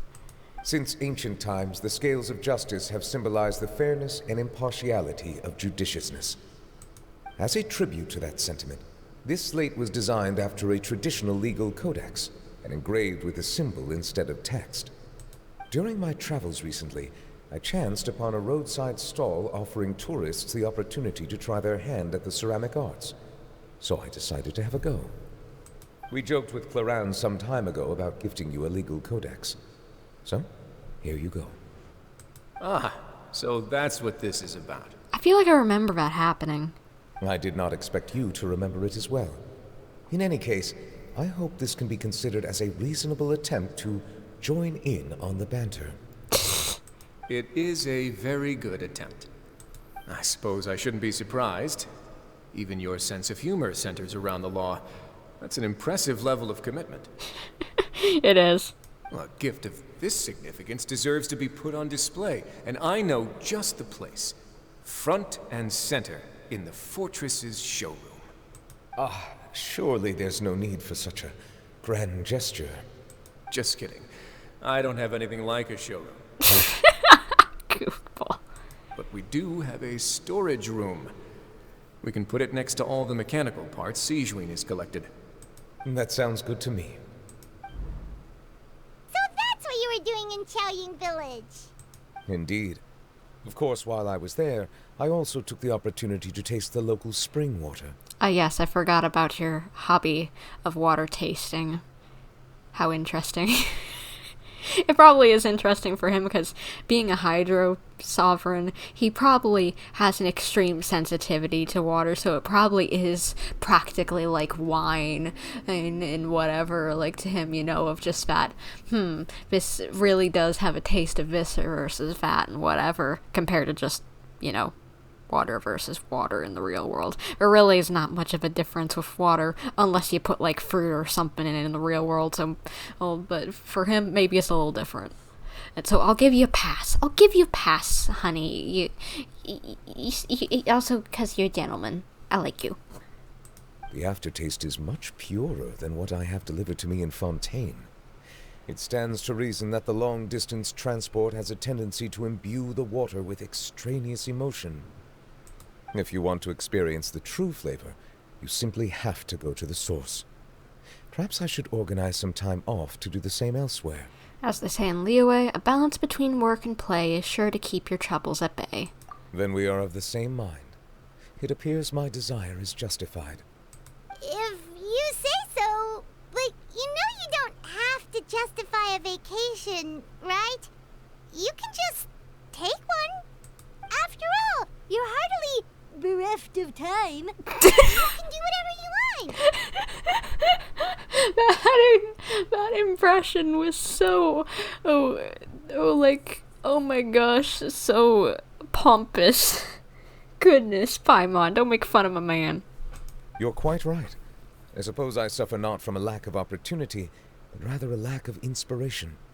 However, after reading a few articles about Liyue's holiday traditions, the idea popped into my head and made itself quite at home. Seeing as I was free of responsibilities for the morning, I decided to depart at once. And how was it? Refreshing. My spontaneous outing seemed to inspire quite a few other spontaneous decisions as well. Take, for example, my foray into ceramics. At first, soil from the ground is granular and unforgiving, but add the right amount of water, and it becomes soft, moldable, and able to take shape. In the past, I never thought about how quotidian vessels were crafted, but now I have participated in their very making. This is also something I made today. What is that? That's adorable! Oh my gosh, it's so cute! What? I need that. Is it a bowl? Is it a ladle? What is this? And it has little legs, little tiny stubby legs. It's so cute. It has wings. Wait, is it supposed to be you? Is this supposed... He's a dragon. This is a dragon. Is it supposed to be you? You turned yourself into a ladle or a bowl. That is hilarious and adorable. I want to give him a smooch right on his forehead. He's so cute. Oh my gosh. This dork. Oh wow. What a big ladle. That's a ladle? Paimon thought it was supposed to be some long-necked sea creature. Perhaps both. That was indeed one of my inspirations. It's amazing. The color also really matches your style. Really? You like it? Yes! Oh, he sounds so proud of it! To tell you the truth, given your unexpected arrival, I find myself quite unequipped to give you the welcome you deserve. Around such an important holiday such as this, human custom would dictate that gifts should be in order. But I'm afraid this is all I can offer. If you'll have it, that is. Can I really keep this? You made it by hand and everything! That is precisely why it would do me such a great honor if you accepted. Oh, he made it.